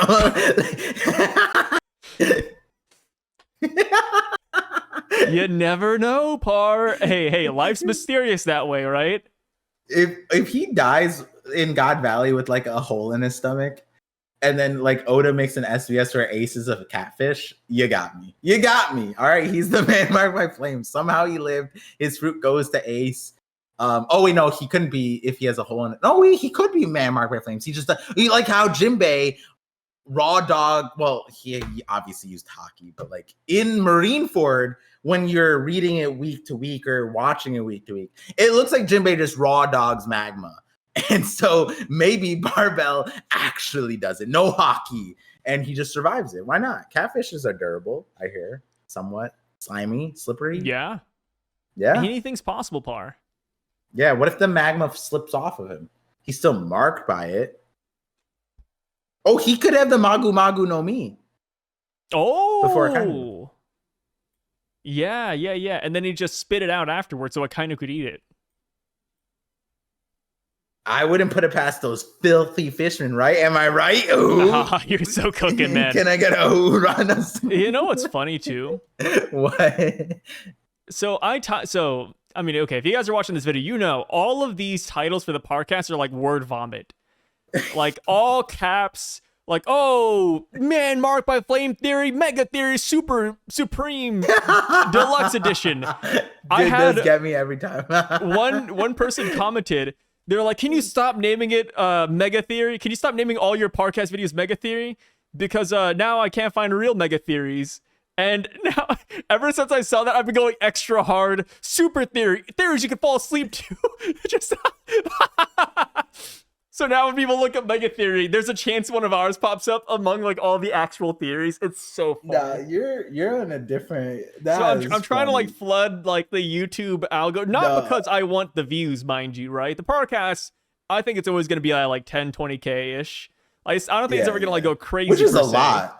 Still a lot, yeah. It's kind of silly, guys. Not a lot in the grand scheme of YouTube, but it's a lot for us, right? Yeah. But the way I see it is that like I'm just doing it for the love of the game at this point. It's like, what word vomit can I put in here to where when people type in something One Piece related, our stupid faces pop up. Yeah. It is so good. Aside, it is kind of funny because like, like for you and I and for YouTube video, 10K, 20K, it is a long form. But then like, if I were to describe to somebody like, oh, I'm busy on Sunday, I got a recording. Like, oh, wait, what? It's like, I got like a podcast. And it's like, oh, wow. Like send link me. I'm like, nah, it's fine. And they're like, I'm the same way. Yeah. And then they're like, no, it literally always happens. And then my wife will be like, oh, like, he does it. And like, I'll just leave and she'll be like, yeah, they get like 10,000, 20,000 people every week. And then I'm like, that sounds like a lot of people. And like for them, they're like, what the fuck? He just acted like this was no big deal. You get 10 to 20K. I was like, yeah, that is kind of a lot for like a podcast. It's a lot when you think about it. Yeah. Like it is. We're kind of popular in a way. What? It's just funny because like the title part. We just shoot the shit too. We just nonsense One Piece. Yeah, stuff. Like the I mean the whole point of this is that we try to keep we try to prioritize the consistency over the production. Because like if we cared about the scheduling, we wouldn't do Sunday. Wait, are you saying the production's not good in these videos? You don't put the pictures. You're telling me the quality of the content isn't that superb? No, we can't. These mythical editors that we say we hired or hired us, whichever way before this video, every video of you is just like really bad green screen where you're phasing in and out of reality. Your audio sometimes doesn't even match up with your video. We go on tangents where we like bamble for like 50 minutes at a time about nothing. We're not cohesive. We change like topics. 30 hours. Guys, I'm gonna admit, you know how like people talk about like power scaling feats in One Piece? If you can watch the Parcast start to finish, that's a power feat. Like you got like no average human watches these videos, man. That's crazy. You come out guys, of it man. With like hockey, but like not big brain like, rot. Yeah, like but no, but it's not like the hockey that like is useful. It's like kids hockey. It's just not like the Beaver cards say you have hockey. We're saying you have hockey, but it's just you just never exhibit. I just don't know, man. I mean, you know, like I love you guys for watching these videos, but at the same time, I do sometimes like sit back. I'm like, man, who watches these?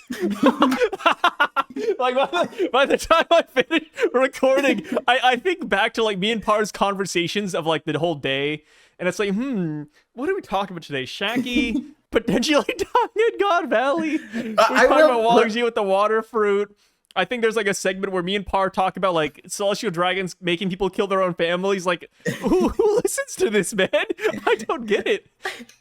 I appreciate you guys when keeping the lights on here during the day, because sometimes your wife is there and like you could like I could tell her reaction off of your reaction, and so like that's the same shit when I like sometimes we'll come out the call and then I'll tell my wife about something because like something is so ridiculous we were saying, and then she'll just be like, "What the fuck?" And I'm like, you know, that's probably what most of the people are listening to and reacting. And for me and you, we're just like straight face saying some of these things. And it's then like the guy, meanwhile, you'll say it. And then your wife is like, what are you talking about? I swear, dude, it's like the guy who comments, he's like, yeah, you know, my family loves your videos. They love listening to the podcast. Like, they do? What? I love that comment. Hey, shouts to you, man. I think about it sometimes. I'm like, man, we're not even family friendly. What's going on here? Yeah. That's impressive. Man. There's worse family friendly oriented stuff than us, though. I will say that. At least we're talking about One Piece, right? Like, I mean, half the time we are, not all the time. True. This all right. Well, you know, we do sometimes 50-50 conversations. I thought about earlier bringing up the guy who chopped off his own legs. Wait, what? Oh God, here we go. There's a doctor who had a sexual fetish where he loved dismembering body parts. So he was like some sort of like practicing doctor. So he took his fetish to the extreme in America. Oh shit. And he ended up chopping off his own legs as part of like his fetish. And he now got arrested for malpractice. Do you think he has hockey? No, I think we should just kill him. I'm not gonna lie, like, you know, I think we just, you know, toss him out the back. It's disgusting, dude. Like, I've seen the pictures. Is that bad? Yeah, it's so nasty. It's like not like human centipede level per se, but it's just like, why, huh? Like he's not. I was only thinking about his personal feed, not the part that he did it to other people. Because I was like, the only people we know who did it is Shiki and was about to be Zoro. You know, so I was like, the thing is, Shiki at least like replaced it. It was out of necessity. This guy's more like, I got a goon. Here goes my legs. Yeah, it's like that is kind of nuts. I can't even like. I can't imagine. Contemplate that. Yeah, that's a weird one. That's See, not even a conversation. And that's think about this. Yikes. And this topic, it's being included in the Rocks D Xebec Davy Clan Mega Theory video here on YouTube. Oh my god. Yeah. I should name this one the best Davy Clan theory known to mankind. Make sure to watch it in your dreams while you sleep. Don't tune out for a single second, all in the title. Yeah. And then that guy's gonna come back. Please, I need to block this YouTube channel. What's happening? Oh my god, I love that so much. Please stop naming your videos Mega Theory. Stop flooding the algorithm. I'm trying to find the other ones. I'm trying to find a real Mega Theory, guys. Yeah. I wanted to know about the Davy Clan. Oh, that's so good. Oh, now I God. need to know. I gotta look at the podcast titles and not do that. That's the new algorithm. Yeah. And then another guy in the comment section I always notice too is I mean, I'm sure you noticed him, the not time timestamp goat. Oh. Yeah, he shows up every now and then, and he'll post like an entire breakdown almost every 5 minutes in the podcast. He'll have like a new topic, and he timestamps everything. Yeah, that guy's crazy. Yeah. No, but this one isn't the AI one. This is the No, guy it's who not AI. actually does it. Yeah. By hand. Yeah. Shout outs to that guy. That he guy's was crazy. really accurate too. Yeah, I Yeah, remember him. Yeah. Impressive. Honestly. I always try to like pin his comment whenever I can, but sometimes I just miss it. Yeah, dang. like he or she, whoever, they, it, whatever have you. It might be a really good AI, honestly, but you know the whole thing. I'm like, damn, this guy is like the new Khan Academy, but he's wasting his talents on us. Like Spark Notes, but for Parcast, okay. Question mark? Yeah. It's like as if you needed like Cliff Notes for your English class, but for our videos. I'm looking at the age and demographic of our listeners. We're 99% male. We have a female listener? Yeah, we have one female listener. Well, like times 10 to 20. Times like whatever. Yeah, percentage it up. So that's like 100 females. That's a classroom. That's not bad. We could start in like a class. A class? A class of what, Bar? I don't know. I was like, there's no.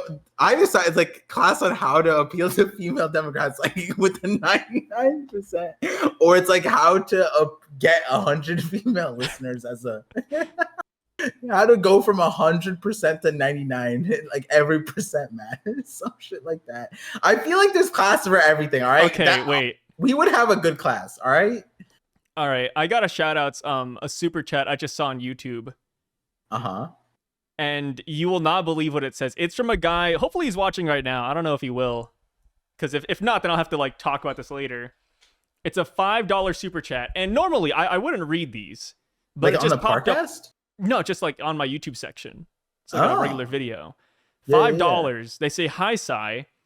I think Dragon has the rip ass fruit. And has just been ripping major ass on everyone, calling it wind. Someone said that on he my has Dragon brap video. so bad it can cause the weather to rain. Watch Dragon hit Shanks' mom with the ... next chapter and look east. In the final war, Dragon will fart himself into the air and gas the celestial dragons before Sabo fights. Oh, and then Sabo will light the cloud of noxious fumes on fire, blowing up all of Marie's Raw and saving the day. He turned this into an actual theory. No, this makes sense. You want to know why? No, what do you mean? No, because look at Dragon's commanders. He has an egg. Eggs are high in sulfur. And then another one's a cow. They're like the biggest methane producers on the planet. And another one's literally the soot guy. Like this guy might actually be cooking. Like Dragon's crew is lined up for him to rip ass. Cool. He got the Amazing. trifecta, bro, or the quadfecta, whatever it's called. Hey, timestamp goat. Make sure to include this in the Davy Clan Mega Theory video. Dragon got the no. That's hilarious because one of my Dragon vids, someone said, "Yo, he might have the fart fruit," and like because like I was so like he can't have the gas fruit because Caesar has it. The wind doesn't really make sense. It's like yeah, but knowing Oda, he might have the like Oda has that SBS where it's like the poo poo no mi. That's the fart fruit or whatever. Yeah, and so he's like Oda might have been saying that for Dragon, and I'm like, all right. I don't got it, but now they think about it.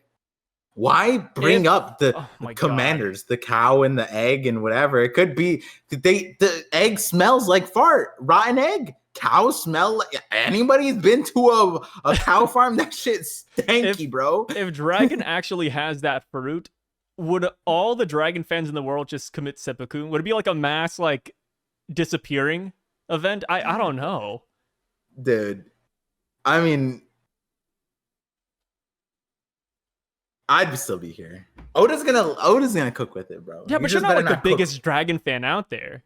I'm the truest Dragon fan. Okay, that's different. That's different. I was gonna say you know Dragon's potential. You don't love Dragon though. Yeah. But for the people who love Dragon, like Dragon's not lovable yet. Like you can't love him. That's the hard part, right? Like you can't. He's not like when Cole gasses up Shanks. It's like you can do that. He has a movie. Shanks is he's a day one. You can gas up Shanks. You can love Shanks. Even though we didn't get a lot of him, you can love Shanks. You can't love Dragon. You literally no. You'd be surprised, man. I know. I have seen those. There's some absolute Dragon stains out there. Yeah. I see. And you know what? I will say when because I cosplayed Dragon anime and the reality is no one in the history of I don't think anyone's ever really cosplayed him at a convention like that. And because everyone was shocked to see me as Dragon's why and then there was a few professional cosplayer people, their cosplays are insane. They literally just wanted a picture of me, and I was like, oh, me? I thought they wanted to me, my son, my wife, because they were my son was Luffy. They're no, of you. And I was like, oh. And then I love Dragon. I was like, that's awesome, me too. And I was just a little scared to go a little further. What do you mean by that? What do you mean you love Dragon? What is there to love? You know what I mean? But it was surprising. It was mostly girls. A lot of girls like Dragon. So there's that. Maybe that's why we got that 1%, because they know that the true Dragon fans are here. Me and you. Yeah, that's how the truest of the Dragon fans. Me and you. Yeah. Didn't we have a whole podcast where we just talked bad about Dragon for 30 minutes or something, or for an hour? Yeah. And look, tough love, guys. Tough love. Guys, I'm not saying me and Sai did this, but there's a reason we kept the Kozuki name alive, bro. Well, there's a reason. All for the reveal of Kozuki Moria. We talked about Sukiyaki for probably a minimum of 30 hours over the last 2 years. That's too many hours. But we created the bridge to Kozuki Moria. That's what we did. And it's because we're the truest Kozuki fans. And we always wanted the best of the Light Moon family. And we always expected greatness to come from them, like Moria. Right, Sai? We always gassed up Prime Moria too. And now knowing in hindsight, every time we did that, we were gassing up the Kozuki family. Because it's all about balance, right? Yeah, it's all about balance. Yeah. Something like that. So, speaking of balance. Yeah, speaking of balance, back to the chapter. Everybody Jimmy hears climbed through a pipe. Yeah, something like that. Everybody hears about the whole God Valley tournament. We cut over to Big News Morgans, who... Should we just call them Small News Morgans at this point? Oh, yeah, there's no big or news. This is Morgans. Yeah, Morgans. Yeah. He is a president of the newspaper company that he owns, and he's trying to extort Cypherpole for some money. Cool stuff. I'm surprised they don't just kill him. Yeah, I don't know what he has over Cypherpole. I don't know what makes him this this How terrifying does he show up to them? Yeah, I have no clue, man. Your guess is as good as mine. Spandam was about to hijacked 50 ships, assaulted an island, almost blatantly killed 3 people, all that the world government wanted, and had ancient weapon stuff. Meanwhile, they can't kill the bird kid who shows up at their front door. There's no witnesses. I just don't understand it. If this agent dude who looks crazy with that stash, he looks like he's straight from Men in Black, one of the aliens that describes it as a human. He looks like one of those. And if he killed Morgans right now, would he even get reprimanded? Like, would he end up like who's? Like, he'd probably get like celebrated. And the thing is, they're memeing on him, but like they're memeing on him for the weirdest reason. They're like, he's just some kid running a local paper with a fancy name. I'm like, that's kind of sick. Like, Morgan's has the balls to start up the World Economic Journal, and they're just like, it's basically just his like diary at this point. Like, it's not really a newspaper, but he's just calling it that. I'm like, that's dope. Morgan's is already dope. But like you said, I just don't get why he's so clouded or secure to do this. This is literally like, you think about like Snowden, right? Snowden was well established and he escaped the country, and that's what Morgan's is doing right now. Morgan's is doing that and like worse. Like this would be if Snowden was like leaking us to Russia like blatantly. And like, yeah, at this time they don't like really see that, but like he is blackmailing them. He's like, pay up so I don't spill the beans. It's like, okay. Yeah. And just shoot him. It doesn't make any sense, dude. Yeah. Like for Snowden, like people would love to go Snowden. If they had the chance to, like rewind time, like Yeah. And like imagine where Snowden went to the US government's like, hey, pay me so that I don't. Actually, no, they would just pay him. But they wouldn't trust him. But he had to escape first and leak all this stuff, and then he had that as like a thing on a release. So maybe that's what Morgan's is. Like Morgan's the guy, I invented the heartbeat release switch, the kill switch that 39 years from now, Vegapunk will say he invented first. No, it was me. I have a kill switch, and if you kill me, all your dirty secrets will be released. But it's like, what dirty secrets does he have at this moment that like even that plausibility makes sense? Because like that's the thing, Vegapunk made the kill switch, right? Like that can't be something that Morgan's has 39 years ago, right? Like that doesn't make sense. Yeah, maybe it's something with this fruit. No clue. The albatross fruit is just that elusive. Is there like a myth about albatrosses or something? Like you can't kill them, or they take no damage or something? They just fly forever, I think. Like they're the longest flying birds or some shit like that. But I was thinking like bird fruits are weird, right? Even starting from Pell. Pell's like, oh, there's only 5. And then like weird, he lied. And then he didn't die. I don't know what that's about. But then we have Baron Tomgo. Technically he's a bird too, but his egg bird thing is like he just like never dies and constantly just switches into different state, chicken or egg. Maybe Morgan's is like that. You can't kill him. He just like turns into another bird. Oh, yeah? Like you fight Morgan's and he's kind of like a Rouge where he just keeps on powering up? Well, I was thinking like you kill him and then that seagull next to him, he just turns into Morgan's. Oh, I see what you mean. Like he has a split consciousness. Yeah, like Baron Tamago, but not one body. Like he has like he's like Venom like that. Like he has high. Yeah. Mind. No, it's kind of cool. That's actually not that crazy. Good idea. Yeah. Good idea. Yeah. But I mean, it would play into the whole birds aren't real. Like Oda, the type of author to play off of that, right? Like the whole conspiracy thing that started off as a meme that we invented birds to spy on us. So I typed in albatross mythological just to see what pop up in Google. That's just for the record to pull the veil behind the screen. That's the number one tip that a One Piece theorist will give you. What character are you looking up? Myth. That's how it works, man. So I looked it up, and apparently albatrosses often represent the soul of long-lost sailors.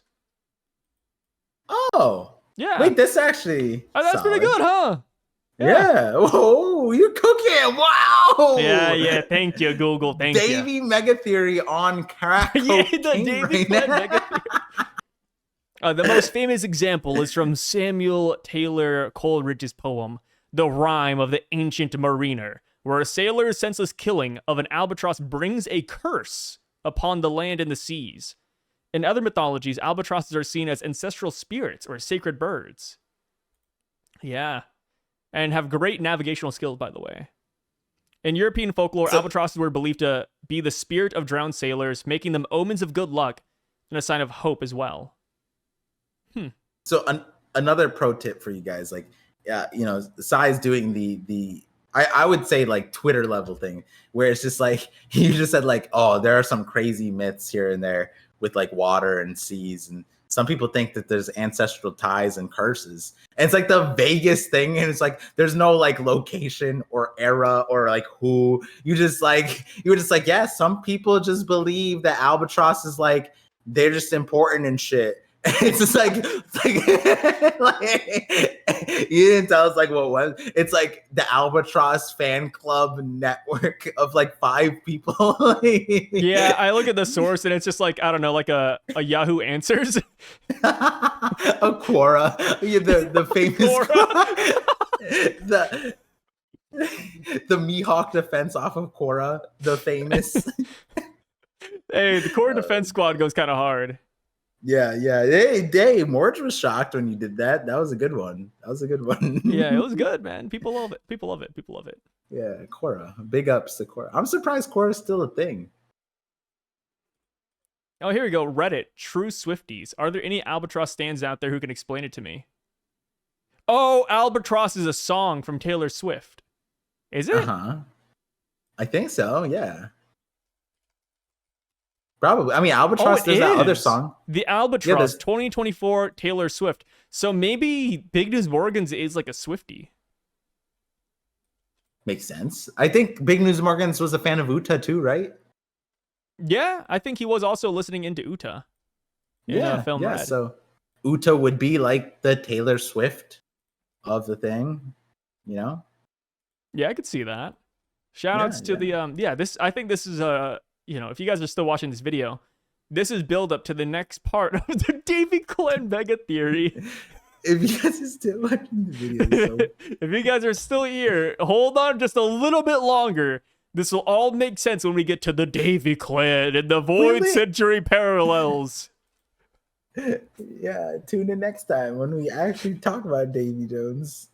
Oh man, which we're getting there. I think it's the very next thing, right?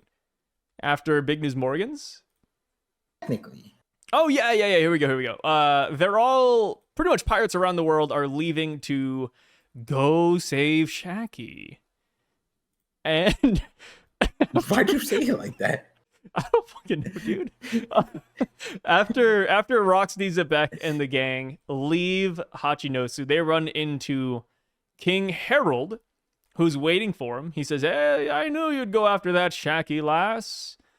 Yeah, you guys said she was really important, so here I am to stop you. My boys told me you were horny as fuck for her. That's basically what he said. Roxy Xebec slanders King Harold a little bit, saying, you government lackey. You scallywag. You cantankerous fool. Whoa, and then afterwards, that's an SAT word. That's pretty good, huh? That's You like that? One. Yeah. Cantankerous. Wow. Yeah, that was no. I shit you not. That is when I bought SAT flashcards, like the vocab ones. That's the first word I cantankerous. Saw. Yeah, that's the one. I love the word cantankerous. I've been using it a lot. Yeah, I recently. love it too. I think I got the answer wrong too. Like I saw the thing, and then on the test thing, I was like, "Fuck, I got it wrong." Got it wrong anyways. Yeah. So that was wow. Yeah, man, I got you. Hey, every now and then I like to whip out a brand new one. Yeah, remind me you're Asian, bro. I know you took some prep you wouldn't hear this. Hey, look, I got another one that'll fucking shock you, dude. Yeah, with it. Watch this. Aurora Borealis. The fuck? Why was that even related to this? I told you it would shock you. Oh, shocking me. Oh, I got you. Yeah, it shocked you. Yeah. It didn't make sense, but it was shocking. Yeah, like tiramisu. We see that Rocks D Xebec isn't his real name. He's actually Davy D Xebec. Why did you said it so stupid like what the fuck, dude? Are we supposed to be friends? You need to lock in, man. We're trying to do the Davy Clan mega theory video here. Aurora Borealis. telling me to lock in, and then you just go like, turns out not his real name. It's like, I don't know why. It was just like, I'm Man, I'm trying to build up for the Davy Clan mega theory, dude. Come on. I mean, it's funny because it's like it's not any really different in the chapter. It's just different when like Rocks is saying it to Harold. But you didn't say it like that. You were just like, "Woo!" Turns out his birth certificate's a lie. Like, I mean, it's. Hey, okay. Jokes aside, it would be kind of scary if you like knew a guy for so long, and then they hit you with like a brand new name. You know? It is, but it's also like. No, that's happened to me before a few times. I'm like, because I have a funny thing where like I'm really bad with faces and names. Yeah. I just like to a terrible degree. It's actually my fault. Like you my just wife learned my name yesterday. Went to a wedding today, and yeah. There was a few people that like interacted with me at a previous like event, and my wife's like. I was like, who? And she was like, you talked to them for like an hour. And I was like, I did? And she's like, what was their name? She remembered their name. And I'm like, why do you remember their name? It's like, you talked to them for an hour. Why wouldn't you? I was like, bro, I don't remember who they are. Because like, especially when after having my son, like my focus is always there. But like, this is predated that as well. And so like a few of my friends, like it in my culture, there's like it's called like balonam and daknam. So there's a name your family calls you, and then there's a name like you publicly have. And so like I only have one name. So like I was aside in the culture. So me and my all brother Indian people have two names? No, it's not. Well, that's crazy. But then two, no. Okay, sorry, I'm just being racist. Yeah. But that. So a bunch of my friends were just like, "Oh yeah, my real name is this," and I'm like. Who are you? And I'm like, I'm never calling you that. And like, I went to college and I met them with their like college friends who call them by that. I'm like, ew. Like, what is this? Nah, Asian people do the same thing, dude. Yeah. It's like to a certain, it's like, it's an Asian thing. It depends where, but yeah, there's that. It's like, we're pretty cognizant of how crazy our names can get sometimes here in America. Like, I knew a guy. Yeah. I forgot his real name, actually, but it was super Chinese. And, but in reality, he just goes by Kevin. Ours is different. Ours is different. It's not for it, like, I'm trying to think of an example without, like, doxing somebody, but, like, yeah, it would be scary. Like both names are brown. Like, both names are brown. It's just one is the family name, and then the other one is just, like... Oh. Yeah, it's just both names are brown. Yeah, when we Asian people do it, it's usually for like, others. It's like, oh yeah, like they probably can't pronounce this, so let's just like go with Kevin or something. A little bit easier. Yeah. So for ours, it's like the people who will call you the daknam it's like your family. Like your family will call you this, and you're known by this, and like blah blah, and then like everyone outside that, they'll call you the other name. So it's like it's kind of like familiarity kind of thing. Once you're more familiar with somebody, you'll go by that. But for me, I'm like, yo, this is your name. I'm sorry, I'm public. I ain't ever calling you that. And and then there was another one where someone was just like everyone pronounced his name one way, and then he had a graduation party, and it was spelled out wrong. And I'm like, this is how your name is spelled? And he's like, yeah. And it's like, everybody calls you not that. And he's just like, yeah. And I was like, why didn't you correct us? And he's like, I don't know. But then everyone started changing how they said the name. I've been calling you this for your entire life. This is what you're going to be called from now on forever. And so it's like with the Rock situation, it's also interesting because like he goes, I reckon the world government has been trying to erase this specific name for a long time. Right. And it's weird because like he co-signs that. Rocks is the name he calls himself. He purposely hides it, which is that part is like fine, but like he's like, I reckon the world government has been trying to erase this specific name for a long time. Kind of like how Roger's like, oh, like they call me Gold Roger, like they want to hide the D, but like the reason why he wouldn't be doing the Davy thing is so that he's not targeted, right? So he calls himself Rocks to hide that. But at the point that he becomes Rocks, he invaded Marriage Wa. Like, you know what I mean? He went to Emu, said, I'm a follower of Davy goddamn Jones, right? And then he's also like killed an admiral, whatever, sliced the Gate of Justice in half, like destroyed the Red Cross, like sunk 30 ships, 74 ships, destroyed a nation, all that. Like you're getting sought after at that point, right? It's kind of just funny that he's just like, I'm gonna go by Rocks because like I want to protect people, which is I get like later on with like the island might have more Davy people, but if they're hiding their name and he doesn't put a connection there, then it's like, you know, and even by the end of this chapter, we don't really know if the world government has made that connection of Rocks and the people they have on the island as far as the Davy clan goes. So it's all kind of funky when it comes like lines into how and why he hides his name. But yeah, for Harold, it's like, damn, bro, you've been lying to me. This is why I've never trusted you. Because you were, imagine if he opened up as like from the very beginning, it's like, hi, my name is Davy.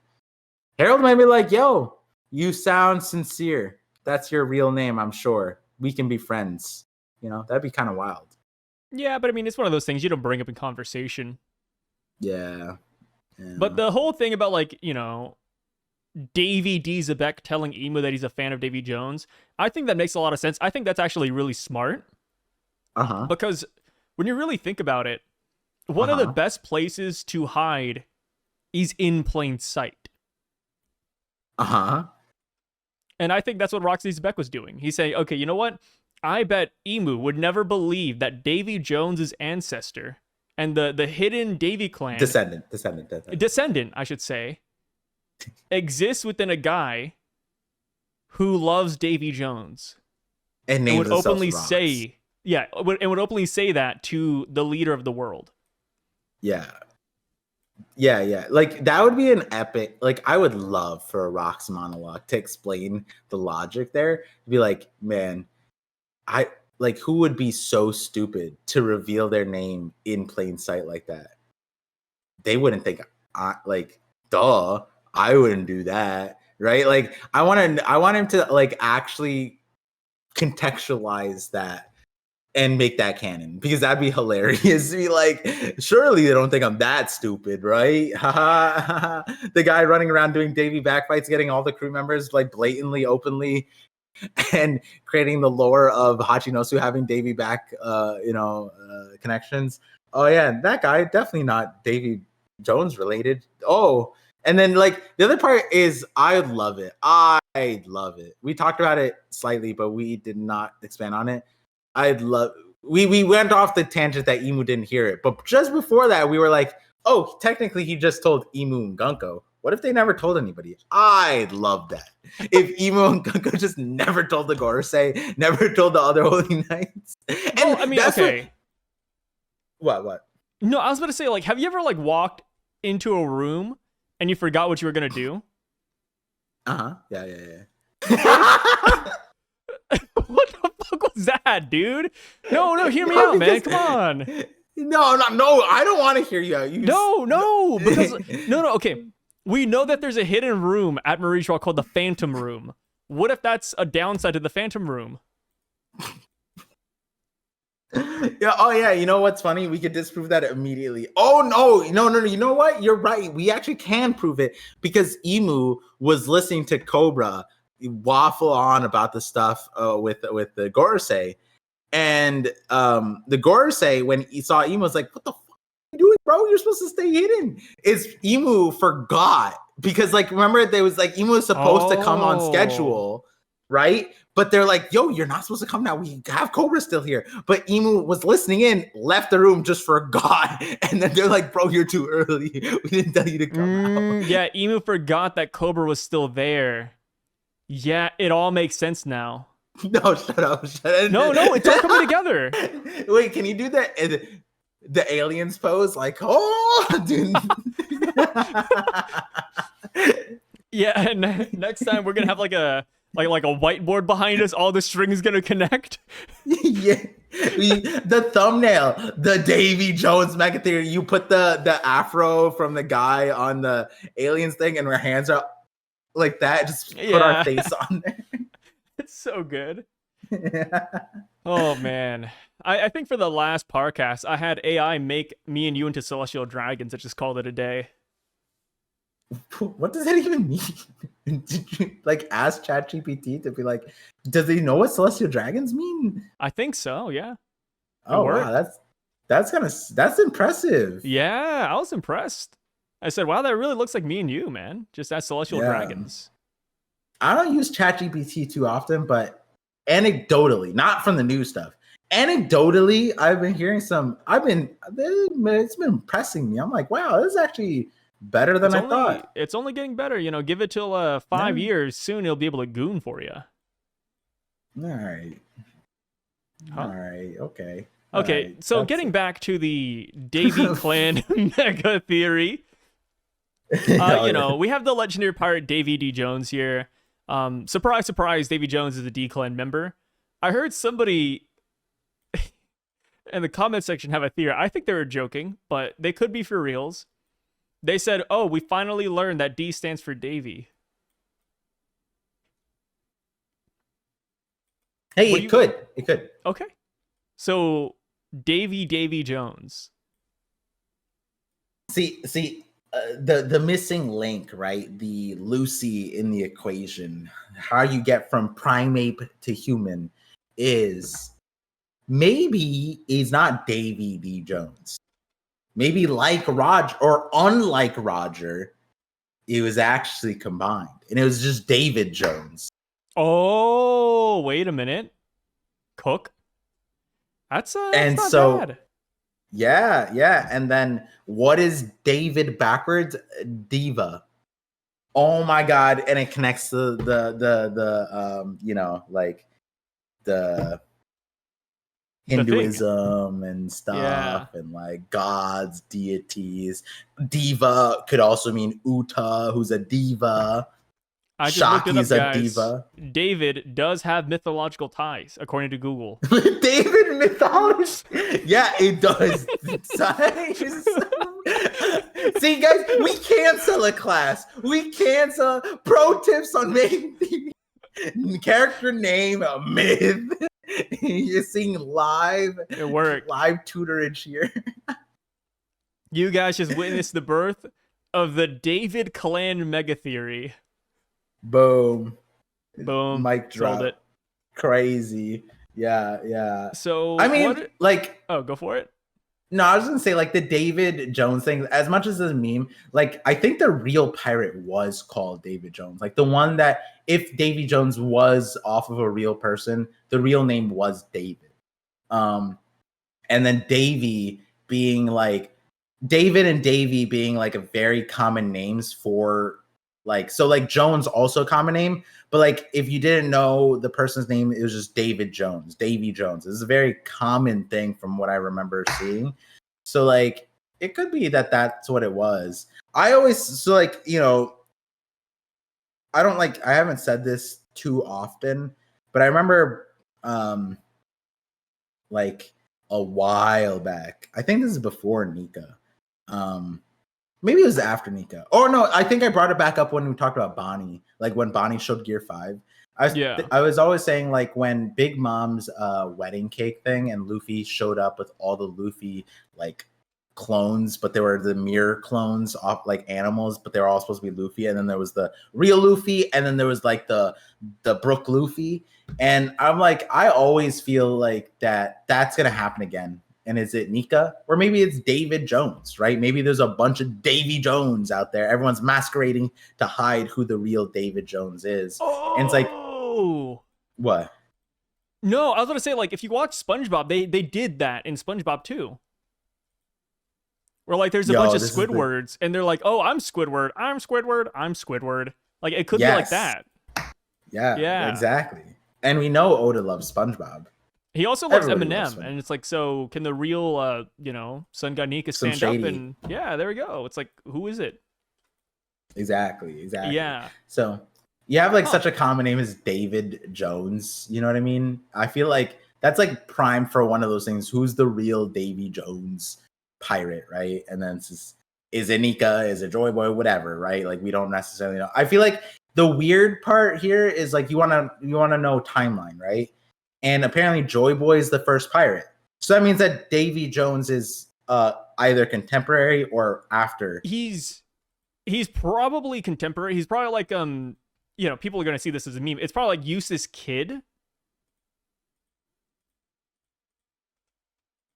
I could see stuff.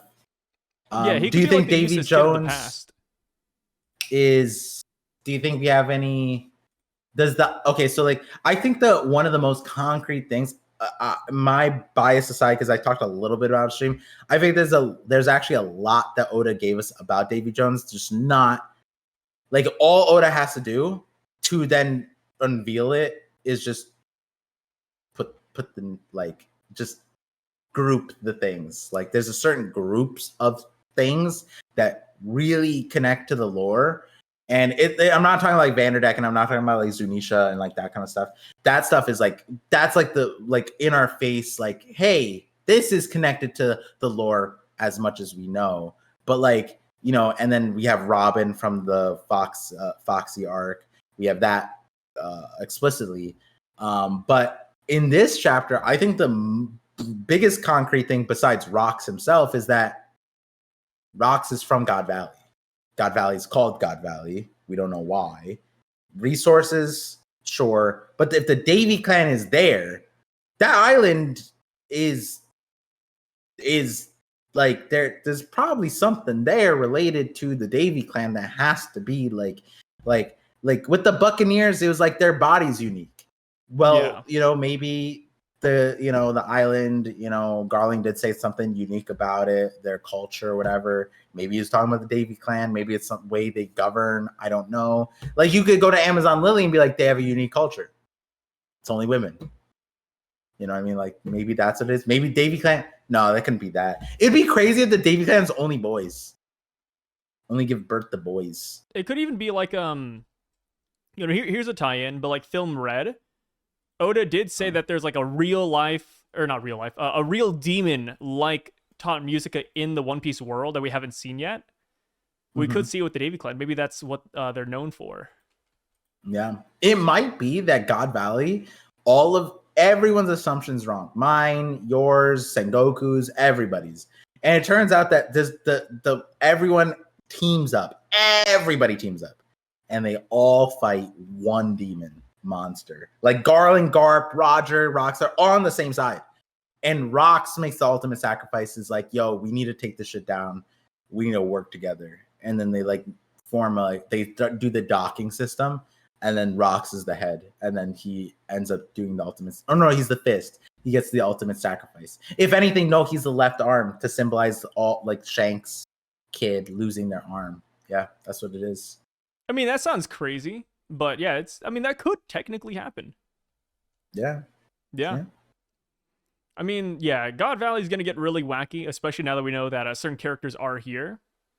Yeah. But I do have to ask now, is this going to be like a Naruto-esque situation with Davy Jones and Joy Boy, and then now we have like Luffy and Blackbeard, etc. You know where I'm going, right? Like in Naruto, Ashura, it was like Indra. Reincarnations, right? Ashura, Indra, Hashirama, Madara, Naruto, Sasuke. Like I mean, obviously, like I don't think like Luffy's the reincarnation of these characters, and same with Blackbeard. It's more like they inherited their will without ever noticing. I think that's kind of what they're going for. But yeah, I think it's not the same thing. And I think Naruto as a series could have went the same way. Even with the whole Ashura Indra thing, like obviously we do have that element, right? But I think what Naruto went wrong with is that like there was obvious characters that could have dispersed the inheritances of said characters. Like the Madara and Hashirama, we had Yamato with the Hashirama like cells, which don't become that important later on because like starts getting used all the fucking time. But then you have that Yamato has that, and then you have the you obviously have the direct with Naruto. Then you also have like Tsunade, who has like the lineage, the direct lineage. And then you could, with like Madara, you have the Uchihas, who, someone who has the Mangekyo, someone who like can do Susanoo. You can do like other things, right? And then someone who's directly inheriting all that stuff. I think that's more of the route that Oda's going. And in Naruto, they could have went that way, and they could have even went like one of the biggest things, like the Otsuki's, like as far as like connecting them, there was the Kekai Genkai of the guy with the bones, and he was like of that clan, but like we never did anything with him. But he would have been a direct counter reference to exactly what was happening. He would have been like the Tsunade of the opposite thing, right? And like, but he would have been all in one. And I think that like that's an example of like a certain character like that could have, if more of that formula was used, maybe it could have changed the scope. But in One Piece, I feel like it's going to be like Luffy is the inheritor. Ace was the direct descendant of Roger, right? And like even with Ace, it's like Sabo's carrying his fruit. So it's like a certain level of dispersion of like, yes, this character did exist, and maybe they were so powerful and they had it all in one.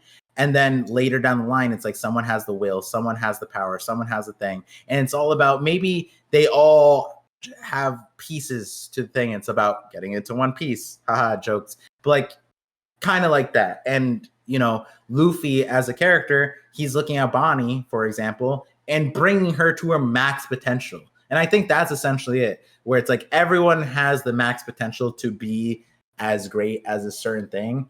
But it's like, in the course of the story, a certain set of characters will. And I think that's where, it's going to feel wonky. It's like, what set does Oda choose, right? But it is interesting because he chose Bonnie already. Bonnie is a very interesting character to bring onto the same level as Luffy, right? Like Bonnie's like, in a lot of, it's a hard parallel, but it'd be like Konohamaru, like Naruto, and like this is random guy. And imagine imagine he just showed up with Ninetales cloak, just like out of nowhere, and then he did the Rasengan. Well, okay, I mean in Shippuden, Kid Konohamaru with like Ninetales cloak showing up, because that's what Bonnie's a 12-year-old who just pulls out Gear 5 and like does Gear 3 shit from off rip, and it's and it's not that crazy. But also with Bonnie, it's a character that we largely got introduced like a day ago. You know what I mean? In the grand scheme of things.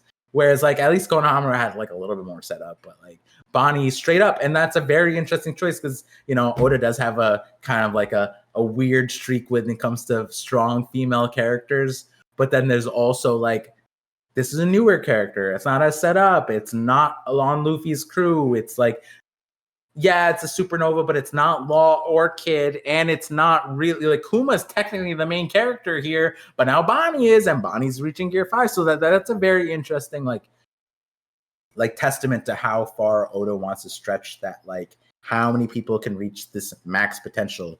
And it might turn out, I feel like it might be just be like Davy Jones and Nika or whatever, or Joy Boy were both able to reach the levels of Nika.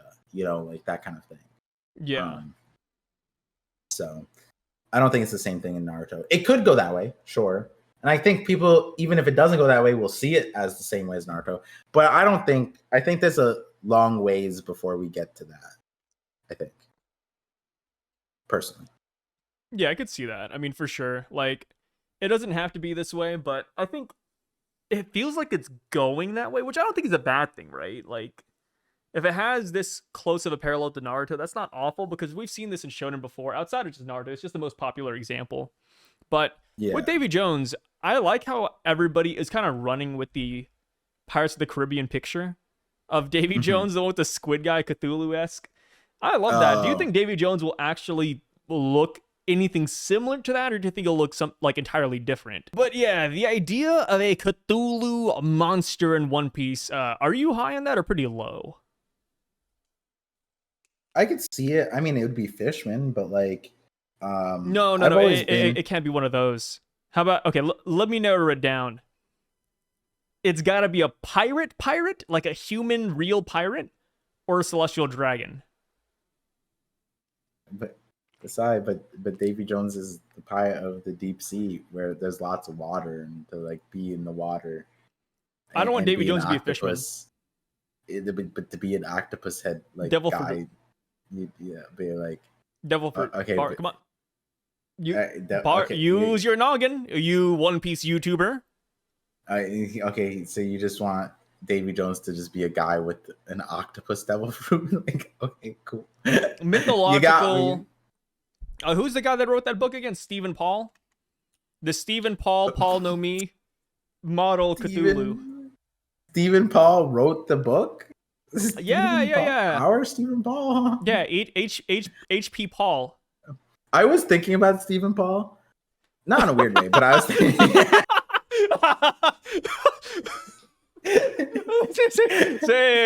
say that again. You've been thinking about Stephen Paul, huh? How bad his translations are? What's up? No, I was thinking, like, what if he does translate Davy D Jones to David Jones? Because, like, if it's kana, and then he's just like straightforward, that'd be kind of funny. If it's David Jones. The Viz gets my ancestors tied to David Jones. I mean, I wouldn't be shocked. I mean, would it be the craziest thing he's done? I don't know. We should have waited for the Viz this week. That'd been nuts. We should, yeah. Unfortunately, we're recording on a Saturday. Which, shout outs to the JJK fans, by the way. Here's a side tangent, but JJK sequel got announced. There's still JJK fans? There's a sequel that's coming out, yeah. Sequel about who? New characters? So we're going 100 years into the future, and the main characters, believe it or not, spoilers, heads up, but it's all over Twitter. A lot of people already saw it already. Before the manga even released, it got leaked fully. The first chapter did. Yeah. Wait, the first chapter of the JJK sequel is out? It's not supposed to be. It's not supposed to come out for another month. The whole chapter leaked. That's great. I heard about a JJK sequel. I think people are saying Anime NYC, but I didn't know about like leak or... Yeah, it's supposed to go for like, I think, it's not super long. I think there's like a definite like limit on it, but it's like, it's girthy. It's 100 years in the future. Spoiler alert again. It is going to be about Yuta and Maki's grandkids. They're the main characters. So yeah, that's a now official canon ship, and we're following the 2 generations down, and apparently, aliens are now a thing in JJK, like sorcery aliens. So Dandadan. Yeah, kind of like Dandadan. People are making fun of it. They're saying it's a better Dandadan already. But yeah, the main character. No. Yeah, so there's 3 characters there we're following. Yuta and Maki's grandkids, daughter, boy, 2 of them. And then we have like an alien who kind of looks like Sukuna, people are saying, like a skinny Sukuna. It's kind of cool alien looking. Looks like not like super so cool. It's different enough. He has like green hair, skinny, he has a third eye. But yeah, it's pretty cool. I forgot why I brought this up. Leaks. Cthulhu. Yeah. Oh yeah. Because we're talking about Jones. Stephen Paul, everybody is dreading the return of the Viz translation, because that means that John Weary's going to come back.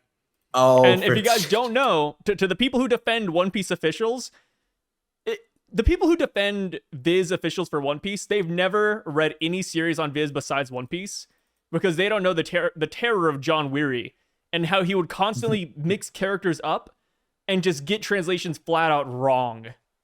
Yeah. Or not just translations. Like, it would be like doing Kamehameha and translating it to like Turtle Wave Dance Blast. And it's like, wait, what the fuck? This is Kamehameha. Like imagine imagine we get this last panel where the mom's like, yeah, save my kids from him. Like John Weir would translate it and say, shit, he would say, save my kids from King Harold. It's like, huh? What? Huh? Like John Weir would literally make shit up, dude. Like, yeah, or hockey would be the, I guess that we kind of do get like the supreme color thing, but it would be like willpower of humanity or some shit like that. Like, yeah, like John. yeah, I mean, not John. Stephen Paul isn't bad like that. I'll admit, he's not that bad.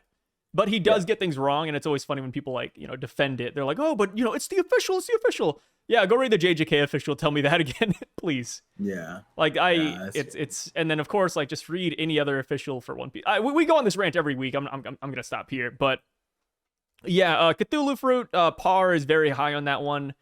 What? No, I'm not. Not a fishman. And No, it goes back huh? to what you said earlier. This falls in line with our Davy Clan theory, our mega theory. But do you think that the Davy Clan is hiding anything significant minus like a giant demon? Like, do you think it could be like the Uchiha Stone text, and that's why Rocks D Xebec knows so much? Is that how he has his information? Really sure, but like as a like, I didn't want to talk too much about like Davy Jones-esque things. And honestly, this one I haven't even incorporated in the video. But like when you think about like all the pieces to Exodia that Oda's bringing together on God Valley, I feel like one of the ones, like the Octopus Cthulhu type thing. And I know that the Amazon Lily logo isn't like an octopus, but their insignia, like when I thought of like the Pirates of the Caribbean, like that guy, when I see the Kuja Pirates thing and this is snake heads, we don't know what that's referencing, and I'm like, like Medusa's there, sure. Medusa honestly has like, it's just the opposite. Medusa's like the opposite of the Davy Jones in Pirates of the Caribbean. It's just he has it as a beard, she has it as hair. So it's like, I wonder, like, could Oda be doing something like that, where like maybe Davy Jones or like the like Boa's fruit, right? Like Boa's fruit, and then whatever Davy Jones' fruit or power is, maybe there's a connection there. There's a lot of interesting like runbacks, right? Like Blackbeard wanted Boa. Boa has that fruit. We don't know where that fruit is, but maybe that fruit's in one of these chests that are there, right? Like, I wouldn't be surprised if there is correlation between the fruits that we see, including the dragon fruit, with Davy Jones. But I do wonder like how much of other references Oda wants to put into his Davy Jones things, because Pirates of the Caribbean is a classic, highly referenced, highly revered, highly, accoladed thing. It wouldn't be a shocker for him to, draw some connections, parallels, past, present. I mean, even the man marked by flames, the ship thing, people are talking about the Black Pearl, which black ship because it was charred and sent to Davy Jones' locker, and what's it called? They had to bargain to have it sent back, and Davy Jones sent it back on like for a few years, which ties into Vanderdecken lore, ties into Davy Jones lore. But Oda on his own put in like, hey, like, yeah, there's this bunch of Davy Jones things, but in the SBS he's like, this is Davy Jones's lore. Davy Jones, as far as like the most reputable real life lore, is that he was just a greedy pirate, and he was we have an image of Davy Jones as well.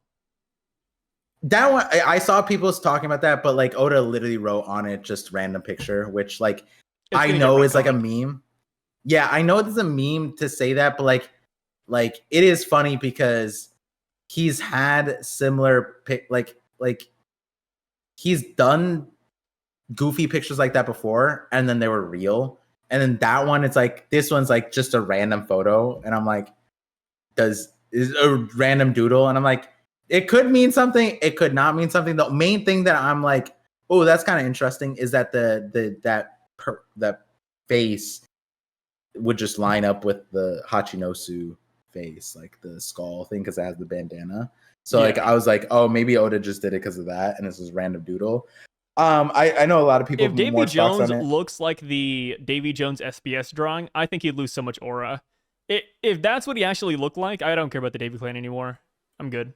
Well, I mean, it could be what he looks like when he's old. Like it could be that he went the dark the bad timeline like Gloriosa, right? Like if you look like that, That and is he's true. like Gloriosa's age, then it's fine, right? Because Gloriosa looks dope right now, right? So it's like Davy Jones when Joy Boy's alive. Maybe Joy Boy dies and Davy Jones becomes Sad Boy, right? Saddy Boy, right? So like that's actually bringing that reference back up to the whole Naruto, is it going the same way? I think another testament to like how it could separate is that Oda even jokes about the D, right? Like with the whole Sabo thing. It's like, oh yeah, you just have the D in your name, and Nefertari D too. It's like we don't know if that's a meaningful lineage. It's just like, hey, you have a checkered fate. You might as well just carry the D clan. You know what I mean? Like we don't necessarily know. We've talked about it, how it's like it could just be a symbol that was misconstrued to the name, right? It didn't really mean anything more than just like a group of people who agreed on something.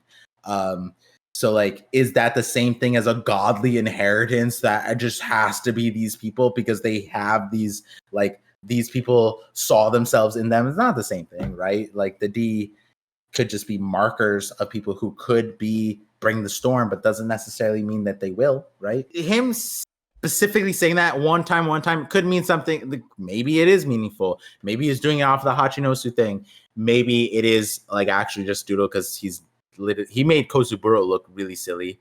And then he literally looked that silly when we got him. He was the old dude.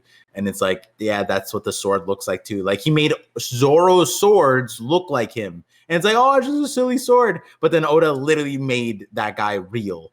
And so it's like, it could be like that, except Oda said, no, this one's a doodle. But like in that SBS, he was literally like, yeah, he's just a greedy guy that he was so bad or evil that even as a pirate, he was separated out as a bad pirate. And so then God ended up punishing him by, the deep sea shit and overboard and all that stuff. So that's what Oda did. And so it's like, I wonder if Oda wants to do his own spin on things, maybe bring some elements together, but puts his own spin on it entirely. And I do see a route for that. I honestly think that that route is more probable because of a few characters he highlighted in past arcs. And to tease it, a situation that one character is currently in, and that character, was on God Valley. So it's like, I wonder if Oda goes that route. But another thing is, like we talked about it, like Oda added 3 more chests, I think. So there's 9 chests. Let's say they're all devil fruits. I would posture that it would be interesting if most, if not all, are related to Davy Jones, right? Like the concept of Davy Jones is like, oh, this like is this locker, like important things are stored there, treasures are stored there. So it's like putting the things in the chest, hiding them away like that. Like that was his thing. So like the Celestial Dragon stealing from Davy Jones kind of fits, but then also for On God Valley, it's like maybe they're all treasures from the island. That would be kind of nuts. Like it could be that Garling was like, yo, I found a devil fruit tree. Like, like it could be that all these devil fruits were on this tree. It could be that, Yeah. Shout out to the Davy Clan. I'd also say that too, because like, it is a little interesting, but Kaido's fruit and Kuma's fruit, those are really crazy fruits. I remember when like Moria reacted to Kuma's things like Paw Paw. What the hell is that power, right? And it's kind of interesting because like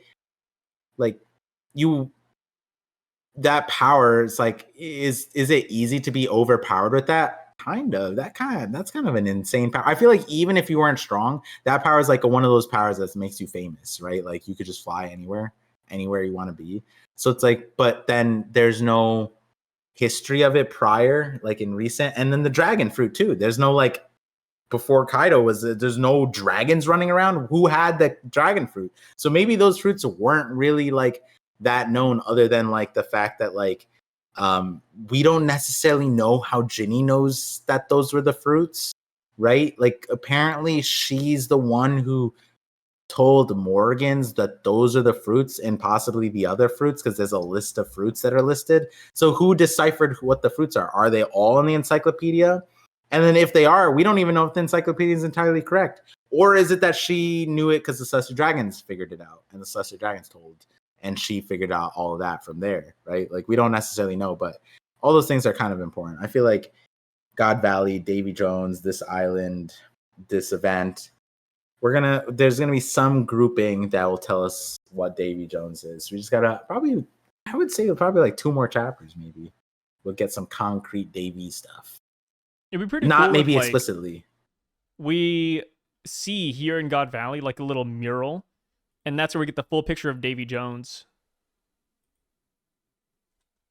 That would be nuts. I did like that idea that there's other, like that mural has like a part 2. Like a part 2 or like a split. Like it's like is all part 1, but like it got split up, broken, shattered. Like or the part that Frankie was missing, it was just like a chopped part, like it was cut off and we're missing the one piece, and that piece is on God Valley. And Davy, it's like, I don't know. Like, I mean, he says count on the Davy Clan, which is like hilarious because like we don't know what that constituted. But like, yeah, maybe... I mean, count on the Davy Clan, rely on them, and then we see that they all got captured and they're now about to get killed. It's like, dude, they're not reliable, man. Yeah. Apparently they ain't trained. That's the other. You know what? That is another thing. You're a great point. Like random Marine cadets are on the island successfully pacifying the Davy Clan. Yeah. Because what we can tell is like Garling was there, but he just did the poke and left, begin preparations. Then after that, we see Dragon and others. We even see no-name superior officers not really doing much, and Dragon and others training exercise. And they are able to successfully pacify with no... Maybe this is a dragon feat. That he is making it look like he pacified the Davy Clan with no exertion. Yeah. And we end up finding out that the Davy Clan's actually insanely cracked. And if it was Dragon anyone was just else that who... guy. Yeah. We find out he's like Yasop. He has the marksmanship of like a god. You know what I mean? He's like the jack of all trades. All of Dragon's tranquilizer bullets were hockey coated. Yeah. They pierced the special skin of the Davy Clan. I'm not saying that the like darker skin or anything. I'm just saying that like they have special skin. They could have besides that, they could have like something special with them. Like this could be the explanation for Blackbeard's body finally. Yeah, exactly. And why Blackbeard has never slept in his life or something. Yeah, but like surely by now someone over the last like 15 years of Rocks' life, someone's been like, Rocks doesn't really sleep. Anybody. That's what I wanted. Okay, thank you. I said the same thing. I was like, man, like I don't mind if Rocks just never sleeps. I just wish somebody would have said it. Yeah, like surely it would have been noticed by now. Like someone would have made a comment, man, when does that guy sleep? He's doing all these things. Wow, that's great. That one line, not even explicitly, just be like, acknowledge some kind of sleep deficiency, some insomnia. So let's put a sleep study on this ass, right? Like, no, nothing, not even close. I don't even know if Rocks and the Moon have been in the same panel. You know what I mean? Like that's what we've been waiting for. One Piece thing too. Winter Island, God Valley doesn't look winter, doesn't look cold.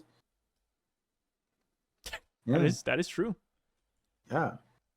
So it's funny because reading this chapter, the flow of events is just baffling. I've never seen this much bad luck before in my life.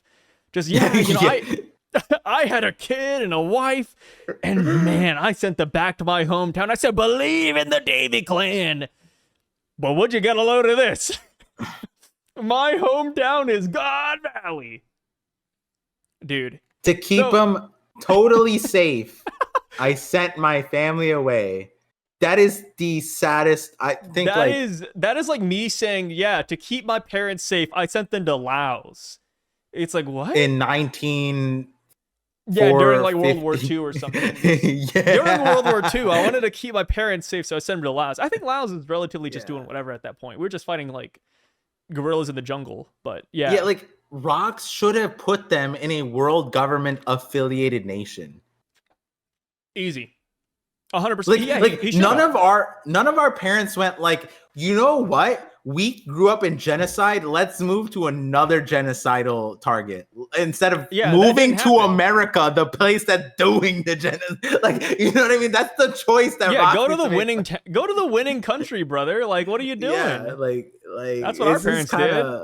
Yeah, it's like that's the logical choice, and I get it. You don't want to support it, but like you said, to keep them totally safe. I don't know if moving from like Rwanda to then like to Congo is gonna do anything.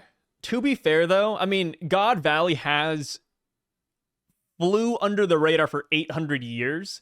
So like, okay, jokes aside, it's not like a bad bet. It's just bad luck. No, it's a bad bet. It's a bad bet, bro. It's a terrible. It's a bad bet. It's a like Harold saw one of his allies nations also doing this, and it wasn't even a cleansing event. It was Anishi Island. It's just like it's just an easy solution. This if you really like yeah, sure, don't support it entirely, but do what our parents did: send money back home. And you know what's funny too? There's 170 allied nations to the world government. Dude, he could have picked 100 between 170 different islands, bro. yeah. That's like, crazy. It's a little nuts. Or like, you know, like another thing, it's like, okay, if you want your kids to be totally safe, like to a certain extent, you know, Elbaf is. You know what I mean? Like, you know what Harold is like, it's in such a weird spot. But the reason why I say that is because we know for a fact that they don't like Rocks knows that they don't like Elbaf, yet they never touched it. They've never touched it. Like, that's the thing. That's how protected Elbaf is. It's like, yeah, they're not part of the nation. You don't want to support the world government. All right, Elbaf's a pretty sweet spot. In all the years that you've seen Harold beg, please, can I join the world government? Never let him in. All right, so they don't support it. But then also, when have they ever even gone there? Never. Another safe place, Wano. But, why is Rocks even? All right, you're right. You know what? Wano so isolated that the world government doesn't want to mess with them, bro. I mean, of course, Kaido later, but I mean, even then, by the time Kaido attacks, Blackbeard would be like, what, semi-fully grown anyways? Yeah, but Kaido did we'll give you, like, he was giving them weapons. Like, if he didn't do that part, then CP0 would be like, yeah, we don't like Kaido either. And then Kaido would have got over his samurai fear, and then they would have eventually done it. But, like, you're right. Wano, a great choice. I think Sky Islands are another great choice, too. You know, like, we haven't really seen much Navy up there. So Fishman Island's a decent one in the sense of like, yeah, it's like slavery is rampant, but like the world government doesn't really heavy hand anything down there for whatever reason. Water 7 affiliated. They're fine. Yeah. You're looking for he's looking for shipwrights, the Galila, like he's saying it, and like maybe he just has the katakana that only the Garira, like he only has that, and he's like, that's not the Galila company, is it?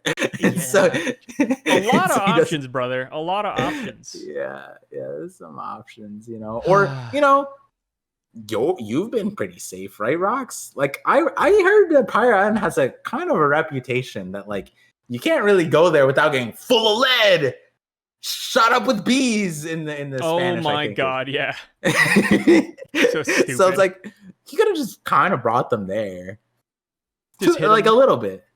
Yeah, it's I mean that would make less sense, obviously, because like if they're civilians and doesn't want them to be in the dangerous area. That's sure. Empire Island's not the best place, but Big Mom did it. Big Mom brought Katakuri. That is true. Like we saw the trio, and there's probably more. So it's like, you know, if Big Mom did it, why not you? You literally have someone on your crew called Big Mom. Sounds kind of safe. Like that's a funny way to look at it. Yeah, well, she's not called Big Mom yet, but she's doing the mom part. Yeah, she's doing it well. She's doing it well. Yeah. I mean, get tips. That's it. When you become a parent, you got to start like daycare together. Okay. Oda could fix this though by adding in like a weird plot point about Blackbeard. Like, oh yeah, if you were a born Davy Clan kid, when you turn 5, you have to get baptized at God Valley or else you die.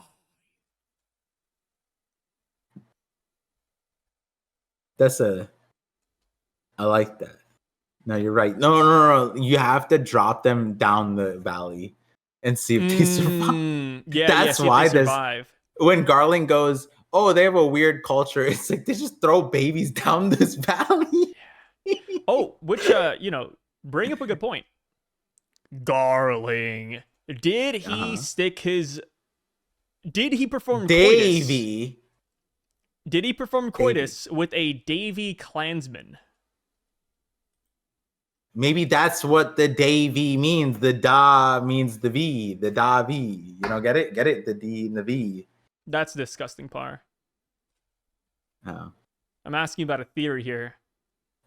This ties into the Davy Clan mega theory, Par. Take it seriously, please. Is Shanks potentially a member of the Davy Clan? I would like it, but like it doesn't work in my idea of like I would like it if the Davy were all red-haired. That would fit like something of like how they count out the points, because that was the shocker of it, that like whatever Garling was like, oh, Emu's gonna be pleased by this. I assumed that to be. I mean, there's other options, but I think like prominently, it's like he was talking about the Davy Clan, but the reality there is that when he said that, we're thinking like, oh, there's a cool prize, but no, it was a point multiplier basically. Like Garling finding the Davy Clan would have been making the games more exciting, which is what he was saying. It's like, I highly urge you guys to put the games here. Why? Because the point system is going to be dope. We're going to have a multiplier that we've never had before, because the Davy Clan hasn't been here for 800 years and now they're here and all that stuff. So it's like, I would like that, but with like, they have that with the Buccaneer. But with the Buccaneer, it's easy, because if you're on the hunt and you're hunting for rabbits and you're looking for the special rabbit, oh, what's a special rabbit? A Buccaneer. Big, rotund tops, heavy kid. That's what we're looking for. That gives us 100x points. Cool. But if the Davy Clan gives you more points, how do they know? How do they know that? How did they know that they're Davy Clan? And how do they keep track of them? And like, that's all. Like, did they just group them, corral them, and put like blue handcuffs on them? Like, I don't get how do they put clown noses on them? Is that what it ends up being? Like, all the Davy Clans are gonna run around with clown noses. That's what it is. Like, I don't know. It's gonna be weird. And then like, that's how we find out Buggy's a part of the Davy Clan. I don't know, bro. But the reality is that some way to distinguish them. Yeah, there has to be something. But like, the easiest one would be if the Davy Clan had the red hair. I actually know how. Think about this. Imagine all the Davy Clans people can't sleep like Blackbeard. So the reason why, we had the prisoner sent to God Valley 2 weeks prior is to just watch to see if they ever fell asleep. Except they tranked everyone for 2 weeks. Maybe, so everyone's asleep. No. Oh, maybe the tranks don't work on them. I was about to say that, Par, you solo ass. Okay, wait, no. Okay. You know what? Tranquilizers don't work on them. That would be okay. You know what? If that is the plot point, then I take back my slander about the silliness about the tranquilizers and the sleeping gas. But I mean, not fully, because like, then why would the sleeping gas also wouldn't work on them either? So you could have just done the sleeping gas. But I still, if it ends up being that the tranks don't work on the Davy Clan, I don't know why that would be important, but like, that's kind of sick. That's kind of sick. Funny.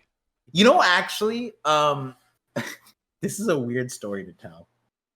So at my new place, we like one of our, like, we haven't done landscaping yet, but I think I explained it. Like, this property used to have an orchard. Like, the land is really fertile. Everything just grows insanely here. It's basically Elbath.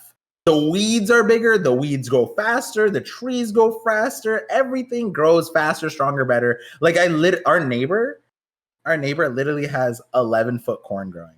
Like, an entire field of 11-foot corn. It grew in so quickly, and it's crazy because some of it's mine because it's on my land. But anyways, point is that one of our weeds that I thought was a weed, like one of the people that was coming, they're like, no, bro, that's a delicacy back home. It's like, that shit's growing here. I ain't seen that shit in a while. I was like, wow. And he just started eating it. I was like, that's not weeds. And he's like, no, it's just like not fully ripe. I was like, oh. And then so he's telling me what it is in like in Spanish. I forgot what it was, but he was like, this is why we're so strong. And I'm like, oh, that's cool. And he's like, but don't eat a lot of it if you're expecting surgery. And I was like, what? And he's like, yeah, it counters anesthesia. And I was like, what the fuck? That's kind of nuts. And I looked it up. I think it's like nightshade or some shit. And so maybe Blackbeard, maybe the Davy Clan's on that nightshade type shit. Maybe they can't be anesthetized. Oh, yeah, and that would make sense why they feel pain double. Or, well, Blackbeard, but like they feel pain because they can't be anesthetized. Yeah. Oh, and that's why Blackbeard went to Drum Island first, because he wanted to confer with Dr. Kureha, because they had the 20 doctors. He wanted to test out their anesthesia. Yeah. Mm-hmm. Huh. He wanted to see if they had like NyQuil. Yeah, and then Blackbeard, to hide his Davy Clan origins, lied to us, the audience, and said that the reason why he feels double damage is because of the dark fruit, when in reality, that's not true. Kuzan's also in the Davy Clan, and whenever he put the sleeping mask over his eyes, it was to make people think he was sleeping. Oh, but he wasn't. Cook. Yeah, talk about sleeping with your eyes wide open, right? Like, is that the same? Yeah. Dude, you know how scary it would be if you're like an assassin and you're like, okay, I'm gonna kill this guy when he's sleeping, and then it's like, 3 a.m. You break into his house, you have a knife and you're ready to kill him. You go to the bedroom, he's laying in bed, and as you approach him, his eyes are just staring at you like, like, oh my god. No, that shit. There was I gotta send it to you. This guy, he's like upright and he's like sleeping, or he looks like he has sunglasses on. So he looks like he's slouched over sleeping. And so the guy steals his phone, and then like for whatever reason he was taking all his valuables. And so he's gonna take his sunglasses, and then he takes off his sunglasses. The guy's looking right at him. Yeah. that one scared me when he took the sunglasses off, because his eyes were like circular. You know what I mean? They were like, and I'm like, holy shit! How did he do that? That's crazy. But yeah, that'd be Kuzan. That's why he recruited Blackbeard. He sensed the Davy in it. Yeah, I sense Davy in you, boy. You don't sleep, do you? What if Blackbeard put the Davy in all of his crew? Oh, like Davy's something you can give to somebody? Yeah. You don't have to drop soap or anything. It's kind of like how Ace and Luffy were like, hey, Sabu, you can have the D too. Like, Blackbeard's like, Katarina Devon, you can have the Davy. Oh, God. This is, see, guys, this is just one part of the Davy Clan mega theory. Oh, God, this Thanks for tuning in. Oh, Shanks has Shamrocks, but like Blackbeard doesn't need a twin. He has Katarina Devon, so she could also give the Davy. Yeah. We're all Davy. God. Yeah.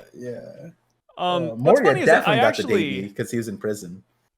I actually polled this question of whether or not Shanks' mom is a Davy Clan member. Yeah. And let me look at the results real quick. I think it was pretty split. Let me see. Where is it? It's not. I don't think it's likable, but I understand it. So 7,000 votes. It's I might as well just call it 50-50. It's 48-52. 48 saying yes. Shanks' mom is a part of the Davy Clan. 52% say no. I don't like it, but I understand it. You know what I mean? Like, yeah, I mean, she's on the island. It's like, yeah. They called Shanks the child of fate or whatever, right? Like, yeah. That's some BS. That's some Naruto shit, right? Like Luffy, Blackbeard, whatever. But Shanks is on some Naruto shit. You know what I'm saying? Yeah, Child of Destiny. Come on, dude. Yeah, he about to be like Emu, Joy dude. Boy, Davy Jones, like dad. When son. I rewatched like, Naruto, like I forgot how many fucking people were called the Child of Prophecy. Like literally, almost everybody was called that. Kakashi was called that. Minato was called that. Naruto was called that. Pain was called that. Like literally anybody who had any iota of an interaction with Jiraiya, and Jiraiya taught them or talked to them for a little bit. Is this the Child of Prophecy that the giant toad talked about? I wonder. It's like, damn, bro. The characters you listed were kind of cracked. Okay, they're cracked, yes, but I mean they're just tossing that willy nilly. Like imagine, if you had told me that they said that about Konohamaru, then I'd be like, all right, we're stretching the name now. One Aside Piece from equivalent. Current Boruto. One Piece equivalent would be, yeah, dude, current Boruto, Konohamaru has like the Nine Tails cloak, and he also has like the Sharingan now. But that's awesome. But yeah, dude, just imagine like One Piece standards. What did you just say? Imagine in One Piece standards, we have Eustace Captain Kidd is also the child of fate. Luffy is also the child of fate. Guess what? Dragon is also the child of fate. Like, that's essentially what Naruto did with that. Which, of course, we know that it's actually Naruto, but at the same time, like, damn, bro, they're theorizing everything. It's like us. It's like us and our Davy Clan mega theory, bro. Where are they going? Wait, and Sasuke, right? Sasuke was never called the Child Prophecy. Yeah, but he is. That's the disservice. But he is though.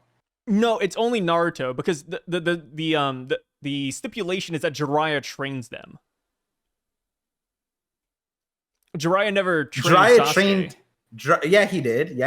No, he didn't win. When he looked at him, it's like, damn, that's a strong ass dude, right? Like he gave him a word of advice, didn't he? I feel like there was a hey Par. Yeah. Kill yourself. Wait, why? What did I do? This is stupid. Oh. Yeah, what's up? Oh, no, he didn't. No, he didn't. In Boruto, they went back in time. Sasuke went back and he met Jiraiya, and Jiraiya clocked his ass like, "Are you Sasuke Uchiha?" And he told him the thing about like his, and then we're just making stuff up now. No, that happened. Nah, it didn't happen. I've never watched or read Boruto. That happened. It was the most canon filler of all time because it didn't really break. I've never watched or read Boruto, so I have no clue. Yeah, well, a real fan doesn't need to watch or read Boruto. A real fan would know exactly what Kishimoto's planning. Or didn't plan. And then made shit up later. It's crazy. So, moving on with the chapter. What do we have next, actually? Let me see. Shaki's. Oh, yeah, wait. Harold, he throws the fight, right? Yeah. Okay. Is that... Okay, no. Are people questioning that? Yeah.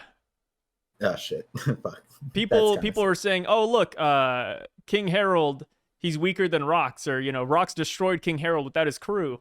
And it's like, guys, I'm like 95% sure that King Harold threw the fight, right? Like it's. Yeah, he started off saying, me and my boys could tank your ship, and at the end he goes, "Don't interfere." So it's like. And then you also see like a pained expression on his face too, right? Like he's like, ugh. Yeah.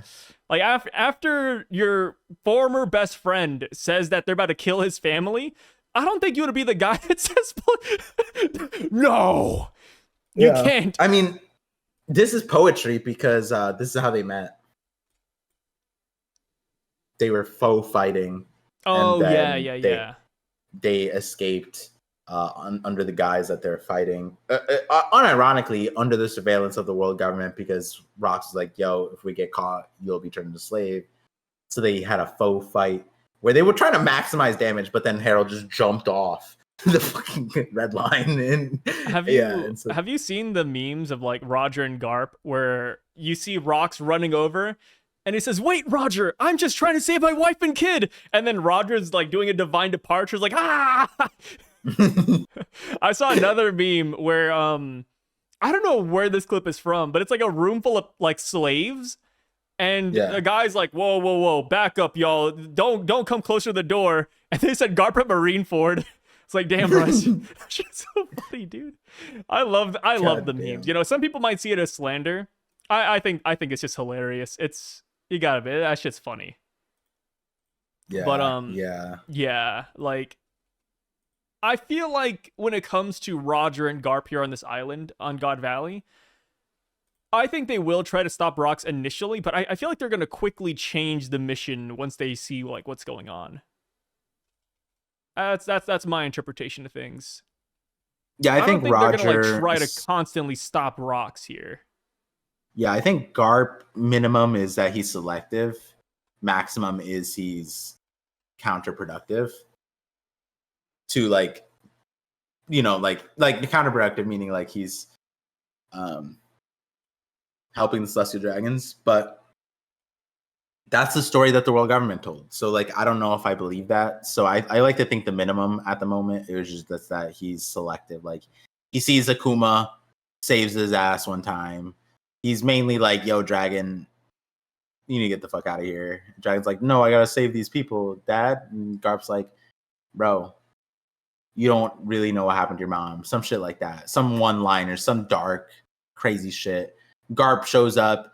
There's something that like I think like ultimately Rocks, like if Garp were to hand the justice to Rocks, I think like in that moment it's something that like Rocks was doing something that Garp would have to stop, and it's not necessarily attacking Celestial Dragons per se, but it's probably something that like maybe Rocks was drove to do something. I don't know. Like maybe there's a hostage situation.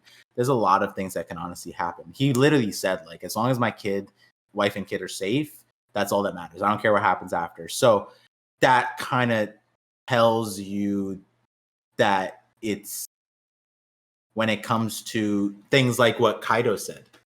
Kaido goes, "Pirates always betray you." Would he say that if because the reality is that nobody knows that Blackbeard Teach is Rocks' son.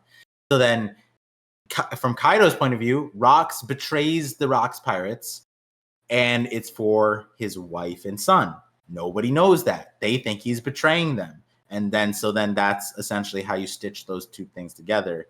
And it's like, so then what comes after that, right? Like what comes alongside that? How does he save his wife and kids? What does he have to sacrifice to get there? Because on top of him not caring what happens after, it sounds like he'll sacrifice anything for them to be safe. So what does he sacrifice, right? Is it like he ends up dying, sure, but he ends up dying at the hands of Garp, who is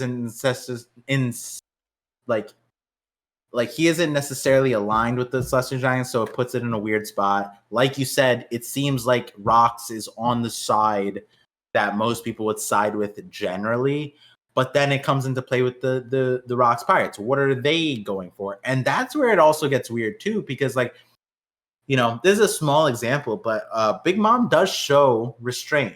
She wants those devil fruits, right? So she grabs the one Ivankov's about to eat, which is the Seiru, oh my god, the dragon fruit, whatever. I'm not Japanese. From Ivankov. And Kuma, she's about to grab Kuma. Kuma's like, you know, he took a bite,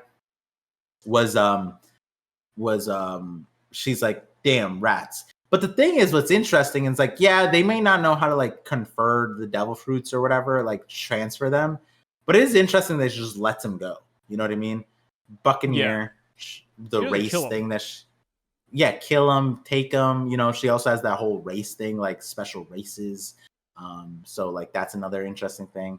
But you know, like the greed there stopped at like, hey, I'm not gonna kill him. I'm not gonna take him, and I'm just gonna disappear. You know what I mean? And she was there where the devil fruits were, so it's kind of interesting. She just grabbed that one. Maybe she was gunning for other ones, but like in a sense, it's like maybe the Rocks Pirates had a different agenda. Yeah, there was Shaki, obviously, but like, it makes you wonder what the Rocks Pirates were betrayed over. You know what I mean? Because if Kaido felt betrayed by Rocks, and Rocks was just saving his wife and kids, then wouldn't it sound like something that, for example, Kaido was after, Rocks stopped Kaido for his wife and kids? And it's like, that doesn't really make sense. What would that be? How would that connect, right? The overarching picture makes sense, but the where you place the characters doesn't, because then it's like, what does Rocks like slap Kaido unconscious because Kaido's about to kill his wife and kids? But like, why would he even be targeting his wife and kids? It's not like they're a prize, they're a target. So it's like, they're not a prize, they don't have the devil fruits or anything like that. So it's like, why would Kaido and Rocks be at odds for Rocks' goal, right? Why would that be considered betraying them? What did Rocks have to do? We're at this rate, we're probably full steam ahead with God Valley. I feel like we get all of God Valley. I gotta say, a very popular theory. Well, let me see, how popular is it? I held a poll on this one too. Mm-hmm. But there is the thought train that Rocks D Xebec gets Domi reversied on the island. Or maybe Garp or Roger do. How do you feel about that? I don't think Garp or Roger. But Rocks, yeah. You think he could? I could see that. Yeah, and that is what leads Roger and Garp to take him down. Yeah, that's definite. Like that is a high up there. Like, I mean, ever since we got the Domi Reversi, I feel like God Valley got a lot. Not that it got a lot less complex, because that adds complexity, but it made certain, when you have a power that kind of changes your disposition and locks you into a mindset, it makes certain situations black and white, right? Like if I were to be a fortune teller, like Madame Charlie or whatever, and be like, on Elbaf, Dory and Brogy are going to throw down the gauntlet and face Ja Rule. And it's like, yeah, if I told you that story, it sounds as absurd. It's like, why is Roger fighting the Rocks? How did Rocks die? Like, it sounds odd, right?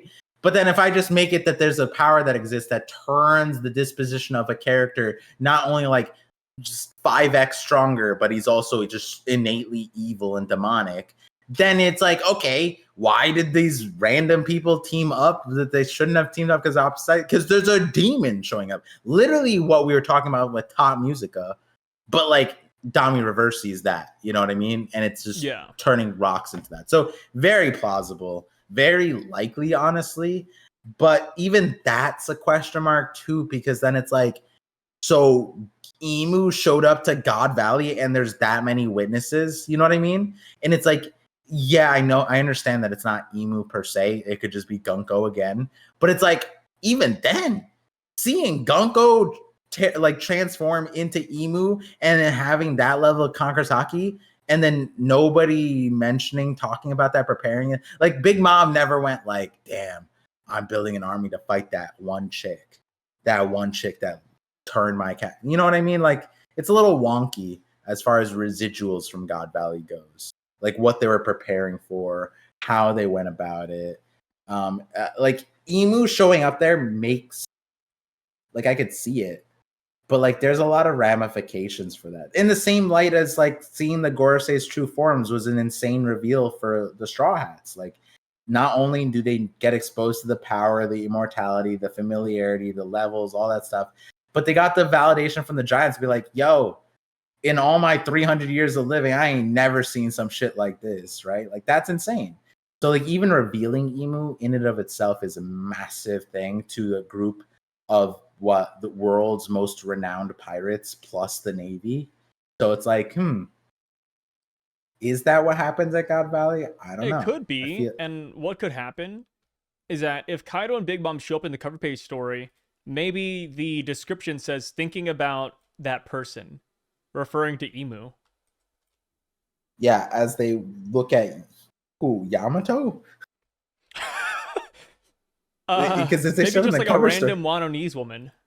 Oh no, you got me. No, they were looking at Kozuki Moria and Yeah. the last emu inheritor. Like, I don't know, some bullshit like Yeah, we that. go over it's Kozuki Moria versus Big Mom and Kaido, and they're like, man, these shadows remind me of them.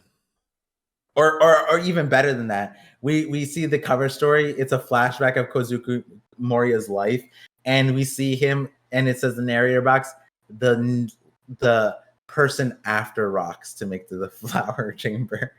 The chamber Oh of my flowers. god. Adventure of the flower, the second flower chamber enjoyer.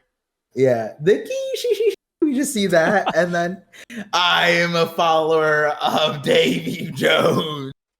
I will be back. Oh god! And then we learn that Mori is part of a special clan, the Kozuki clan. wait! I have a theory. Oh no! Is it part of the mega theory? Momo has an uncle buried in Ringo. Oh shit! Oh shit! Shoot! Who is it? Dude, wait, I have an idea.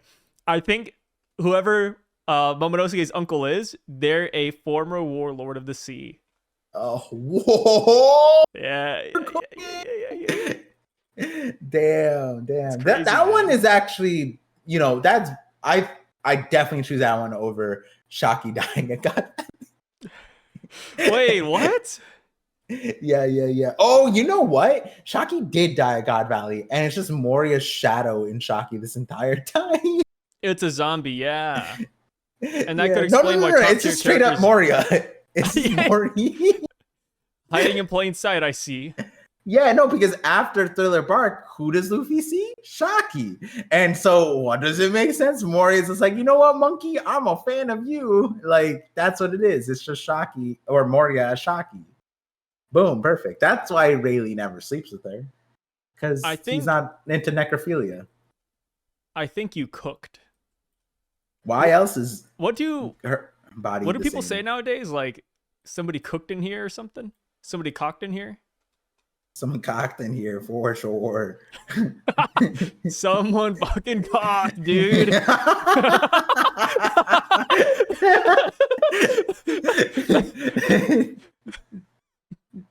You fucking cocked.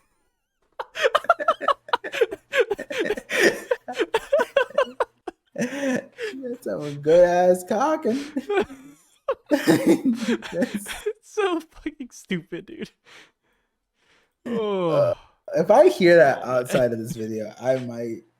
Oh god.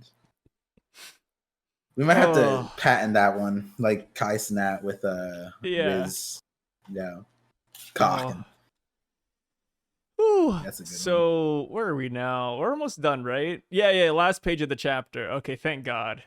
End it, please. And it's 4 a.m., dude. It's 5 a.m. for you. I'm tired, man. Get me out of here.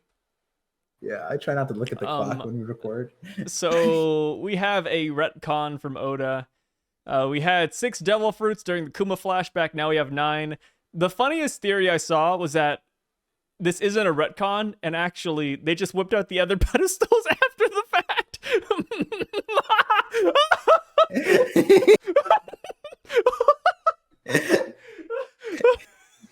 Dude, I think people just don't like hearing the word retcon, and it's like it's not a big deal, guys. It happens, you know. Yeah, because it's not that bad, guys. It's like, we can admit it's a retcon. It's fine. Yeah, because this is the day of God Valley, and the birdcage thing tower is there, and we saw after this moment the event started, and we had the view, and it was not there. So like that is 100% retcon. And again, like you said, like this is also one of those retcons where it's like it's not really that big of a deal. Because, okay, let's go back. Let's add those details. What would you do with it? You know what I mean? Like the birdcage one is a little bit more hefty than the not like 6 versus 9 chess. All right, come up with a different theory now. Did it change your theory that much? I don't know. I feel like maybe you could make up like, oh, I don't know, the warlords plus this is 9. I don't know. But the cage one, that one is a little bit more, because then you could be like, oh, there was special people. You know what I mean? Like, oh, there was a clan, the 3-Eyed Tribe, something. Like, I doubt you could go off of that and be like, the Davy Clan is there, right? So that's also why it's like more harmless, because like we didn't have the whole point of the reveal of the Davy thing was that you didn't have the I just love the idea that they reposition the pillars and then they unposition the pillars later. Oh, Sai, you don't know? Garling's has the pillar no me. Didn't you know? Yeah. That?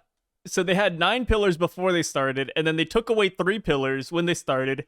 And then I guess when they bring out the prizes, they bring back the other 3 pillars to give out the prizes. Like, it doesn't make any sense. Just like, you know, it's retcons happen, man. It's like the thing with like the Man Mayor Gunko thing, right? Like, that's a big detail to leave out. I would argue Man Mayor Gunko did more harm as a retcon than this did. Yes. Because Man Mayor, it's like, because we had theories like, oh, like it's a slave girl or blah blah blah. You know, it's a girl emo likes. Now it's like Man Mayor. It's like, okay, wait, is she adopted? Like, was she always Man Mayor? Like that's a bigger one. Like this. Yeah, that one isn't even a retcon per se, because Oda intended for that at the start. It was just a blatant mistake. And like, so, but in effect, it would be a retcon, like you're saying. So it's like, you know, for Viz viewers, they still don't know. Viz readers still don't know that is the case. To this very day, they're still confused. Yeah.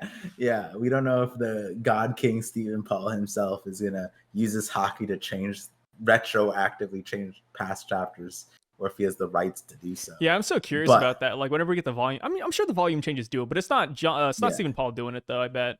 Yeah, but it's somebody else. But yeah, I imagine there's like a Celestial Dragon here who has the gag of like, I'm rock hard, and then like more pillars shoot up, and he has the pillar no me. That's probably what it is. One of the Holy Knights has the rock hard something. That's his gag. That it makes sense if that's the case too. The rock hard no me. Well, no, something to that effect, like the pillar. This is in the same vein as that guy who super chatted $5 saying Dragon is the fart no me. Yeah, I mean, Oda's made that canon, honestly. Oda has questions like, hey, can Robin spawn a dick like far away on a bathroom and pee and relieve herself? And Oda's like, yes. Like, yeah. That's literally in the story. That's in the volumes. Go buy them. It's in there. That's straight up. Someone asked him that, and I was like, yeah. Yep, she can do that and more. And to be fair too, Oda has joked about Luffy having the hentai no mi, so I mean, yeah. Par for the course. Yeah. I mean, of course, it's like a joke from Oda, but still, like it's there. In the story, someone did yank his chain straight up to the sky. Sky's the limit. We saw it. Basically, that is true. Screen. Yeah, happened right in front of our face. So we see 2 new God Knights make an appearance here. Well, they're not new, but like we didn't know they were here for sure. But now we have confirmation that Sommers and Gunko were indeed here. Pretty cool. You know, Gunko implications about Emu. We talked about that earlier. Sommers, we could see the Skapagaban and Sommers fight now, which is awesome. And you know, Oda puts again more focus on the Man Mayor girl. And it's just fun in general. Gunko here has long hair. I don't know what Oda's going for with this distinction. Like, oh, 1 minute Gunko has long hair, the next minute she has short hair. Like, maybe that matters, but it could just be a thing to show the passage of time, too. Yeah, especially because, like, the last thing that we have contextually is, like, that Brook memory, which would have predated this a long time. Yeah. And there was long hair in the Brook flashback, too. Yeah. And a kid. So we don't even know, like, we don't really, there's not really like a linear path happening at the moment for us to really, which, you know, like it's funny we bring that up because, like, you know, in real life, yeah, of course, you know, show a picture of me from like 20 years ago, it's different from like me today. But in anime, typically characters like stay the same. Yeah, it's like an anime trope, like, you know, like Naruto wears the same shirt every, like, from start to finish. And then Luffy, like, he wears the same shirt for like an entire arc, which, of course, in One Piece time, that's like a week. But for us, it's like years. It's like, huh, interesting. Yeah. It I will happens. say, notably, like, Gunko gets a lot of notoriety here. They're like, yo, with you here, we might just take home the clan war trophy. And that's being said with Garling right there. That's kind of nuts. And I think what's surprising to me is that Sommers and Garling aged, but Gunko didn't. So like, what's that about? That is true. Why didn't that? What's the difference there? But then also, it's Korean like a skincare. 3-pronged, like, so her outfit is also interesting because she's looking like she's wearing like a admiral type of, like, even like a Roger jacket. Like, it looks like that. And it's not like crazy because, you know, Garling's wearing something funky, but it's not something that like looks like an admiral or pirate captain thing. It's like very different. But then the age, and then also this distinction that, like, could you imagine, like, I don't know, I'm trying to think of a parallel here of like at Marineford, if like, who would be a good equivalent if like Suru? No, there's not really good. If when Shanks showed up and been like, you know, you have a chance now to win this thing there. It's like, no, the fuck you don't. Like, what? Huh? But like, they're like, no, Gunko with you here, we might actually win. That's kind of nuts. That's putting Gunko on some insane level, in my opinion. And she is there, but like, I'm also like confused about Gunko because, yeah, like we talked about the flashback, the Brook thing, the hair thing, the age thing, the strength thing. Does she have the fruit thing? Like, there's so many weird things about Gunko that just like, who the hell are the Man Mayor family? Like, Her cup what size. are they about? It's like, yeah. Are they the surfboard clan? Like, what's happening? Flatter than a pancake. Like, it's crazy. Oh, I gotta put the pancakes in the fridge. Oh, good reminder. Thanks. I got you, man. That is what I'm here for, after all. Yeah. Gunko Think being Shaki, here a lot of fun. What's up? What do you think Shaki's like feeling right now? Despair. Crazy, right? Yeah, it feels bad for Shaki, man. You know, I wouldn't wish this. You on my think that's what enemy. she's thinking? I don't think that's what she's thinking. I'm assuming, you know, jokes aside, I think she's probably just thinking that Garling should probably win. You think that's what she's thinking?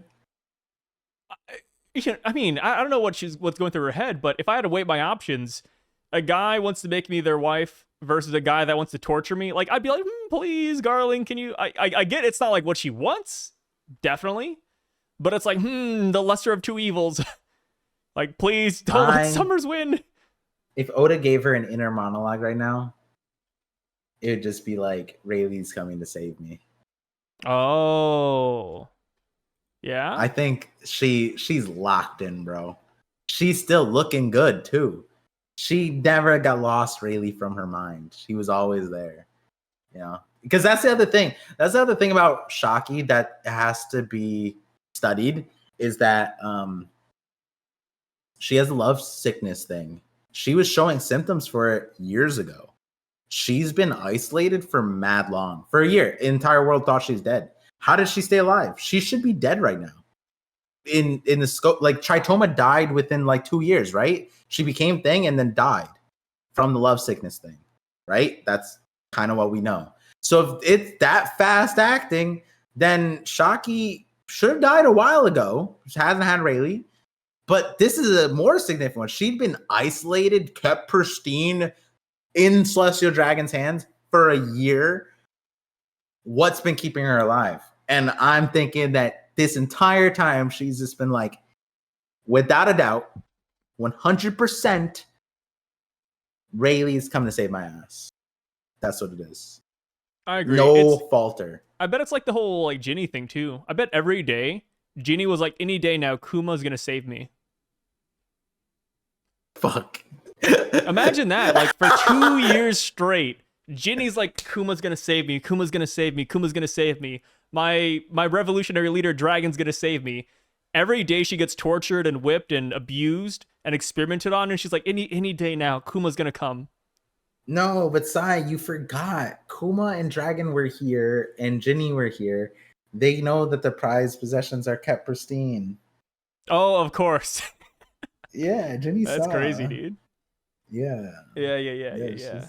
So So she knew, she was like, oh, they're not going to save me because they know that one day I'll be presented at God Valley. ooh, or maybe Ginny Or was not God also. Valley. I mean, then again, Ginny could know the big plan. She's like, yes, I'm not worth it. You Save what? the world. Okay. Obviously, I'm not saying Ginny should have went through another year of whatever she went through, but I'm saying that if she because she did 2 years, if she did one more year, there'd be a cleansing event, right? Yeah. That's a good time to escape. Maybe, yeah, like you said, maybe that's what Dragon was waiting for.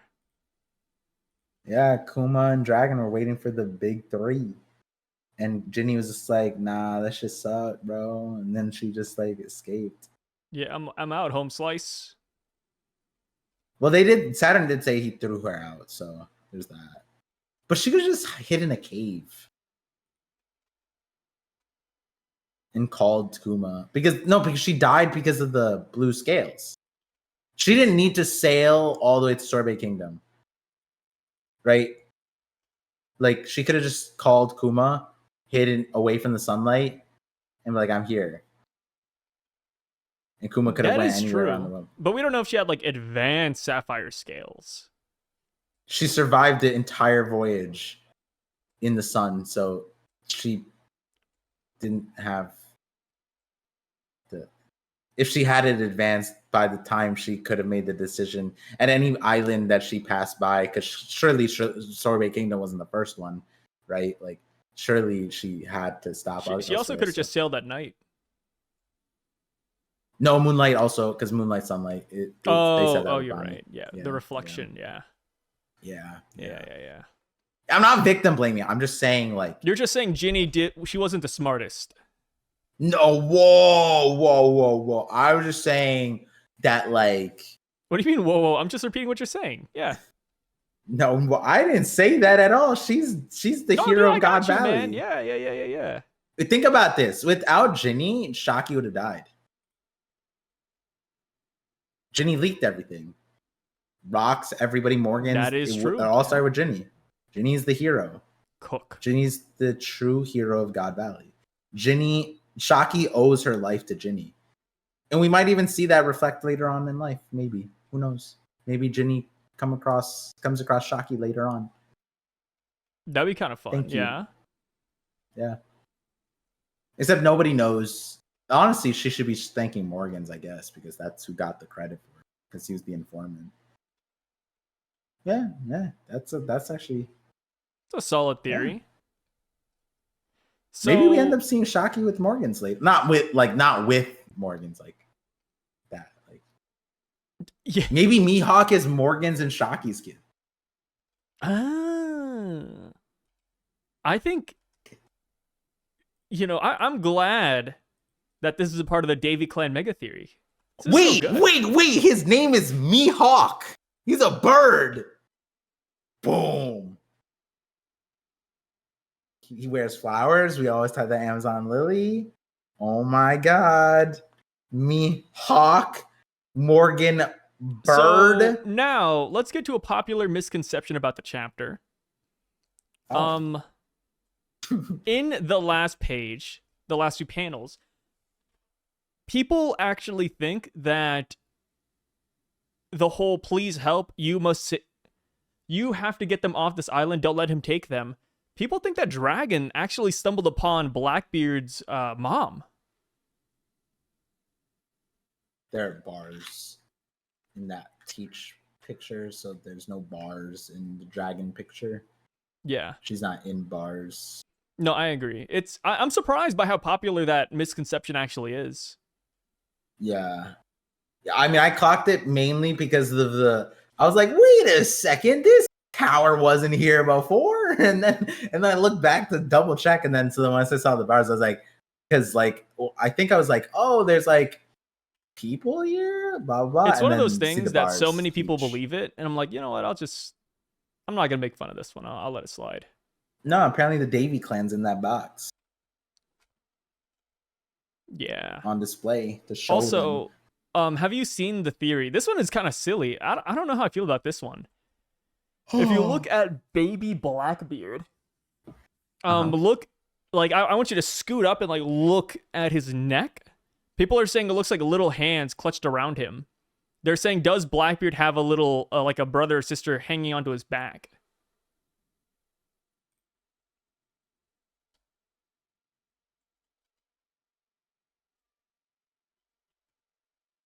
Kind of do see that. Yeah, I don't know how I feel about it yet. Anatomically, it wouldn't make sense.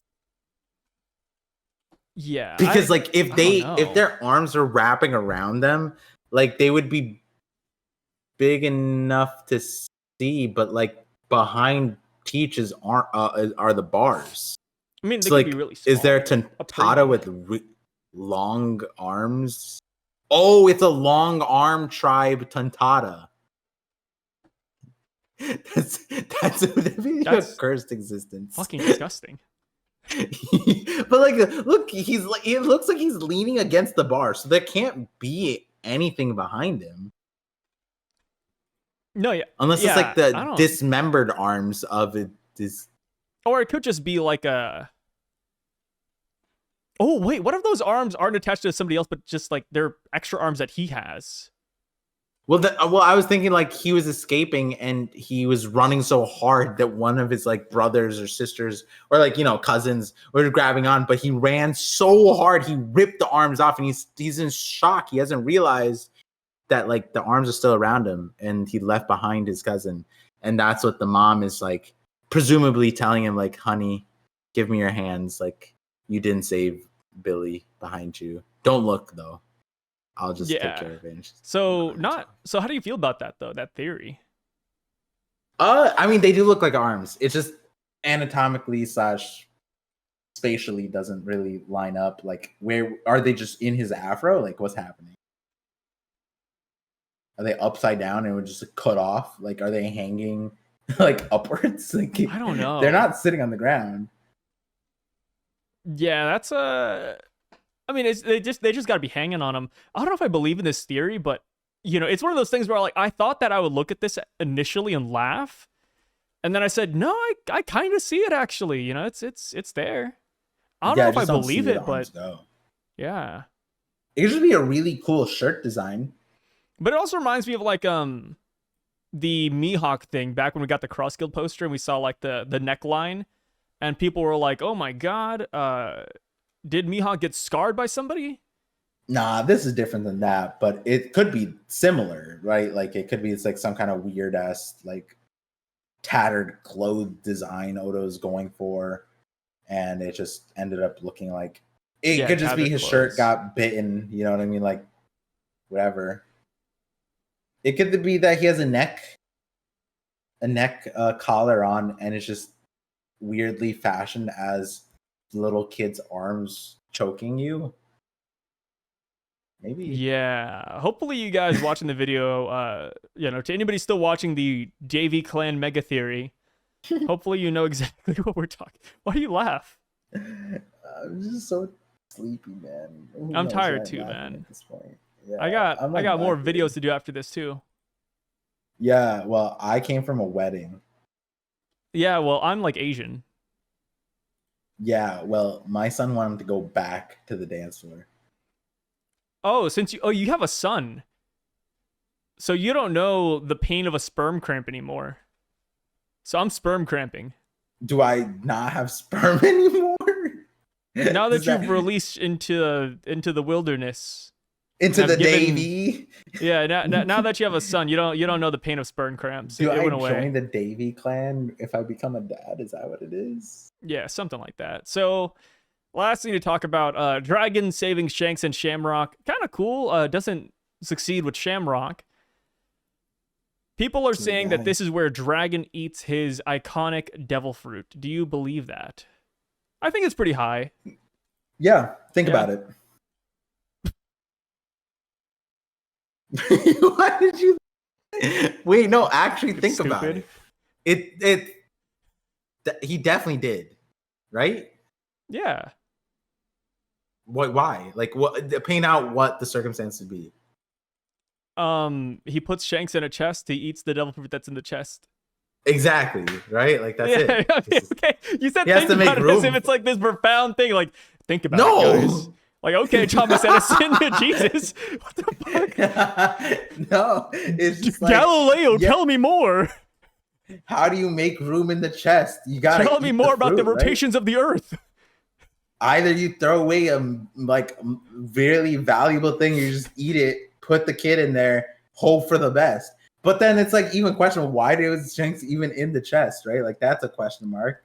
Like at what part did Dragon be like, surely a 1-year-old's gonna be safe locked in the chest? I will Hopefully admit, someone finds him. I'm kind of stupid. I probably just like put Shanks in the water, just let the winds of fate take him. Well, I'm really bad at unpacking when I travel. So like I get shit. And like my luggage. Where is this going? No, like I'll get some shit. Like I'll literally I bought a shirt from Uniqlo and the bag is still on my thing. The shirt's still inside. It's been a week. I should have just put it in the thing. So like if I was Roger, I got the loot. I might not have opened that chest for a week, and then I would have been like, shit, there was a baby in here. Fuck, who does that? And I would have felt hella bad. But like, who does that, right? Like, who puts the baby in the chest? But like, I procrastinate when I unpack. Like maybe Rogers procrastinates when he unpacks. Maybe Dragon didn't even want to put Shanks in the chest. Maybe it's one of those things where he picked Shanks up, and then he hears, "Where's my son?" And he's like, "Oh God!" And then he just panics and he puts Shanks in the chest because of that. Technically, they're 1-year-old, right? They're 1 year. Yeah. So they can talk. Like kids talk at 1. So what do you think Shanks said? Chest? Goo goo gaga chest me? And he probably met his mom's chest. Oh yes. And Dragon misunderstood it because he's a virgin still. And also Dragon doesn't know about the Davy Clan. Wait, what does that have to do with the chest? Oh, this is the Davy Clan Mega Theory video. I had to tie it in. I had to tie it in for that one guy. Yeah. Start naming the video. Start naming the video Mega Theories. I want to see the real Davy Jones Mega Theory. You doing this all despite that one guy is. Our editors really need to change it up. That's crazy. I love how you keep on saying our editors. It's just me. It's just me. I think people underestimate how much an editor costs for a YouTube video. Like I used to make theory videos, and the thing is that like I have a lot of not time on my hands whenever I work and do yada yada and the One Piece videos I already do. So I hired an editor for the first couple of theory videos I put out on the Retcon channel a long time ago. And dude, they cost an arm and a leg, man. I was like, yeah, this ain't worth it. I'm just good. I mean, it is a lot of work. It's a lot of work. Super intensive. Yeah. And I'm cheap, so it's like, yeah, I'm just gonna stop making some of these YouTube videos. I'll just chill. Yeah, been there, done that. I mean, hell, you haven't put out a theory video in like 5 years or something. Something like that. Shit. You got people memeing you in the comments saying, take a shot every time Par says, I have a video that's going to release. No, I haven't said that recently. Because I haven't said that. You haven't? Well, I haven't said like, oh, the video's coming. I haven't said that. Because I said it on my stream, but like genuinely, it was supposed to come out like last week, but then shit. Maybe it's because I just talk to you all the time, but I feel like you always say this. You're like, I have something coming up it's in the works, guys. And I want you to release a new video. Yeah. But you just never do. There was that 1 week You're could have. Like Yasop. I sacrificed my voice for the Parcast. Remember that one? That one was probably the most promising one. And then right now could have been good, except I'm prioritizing finishing my office, so I can't record there unless I want shitty audio because it echoes here, and I can fix the audio and I can fix it in there, but should be by the end of this weekend.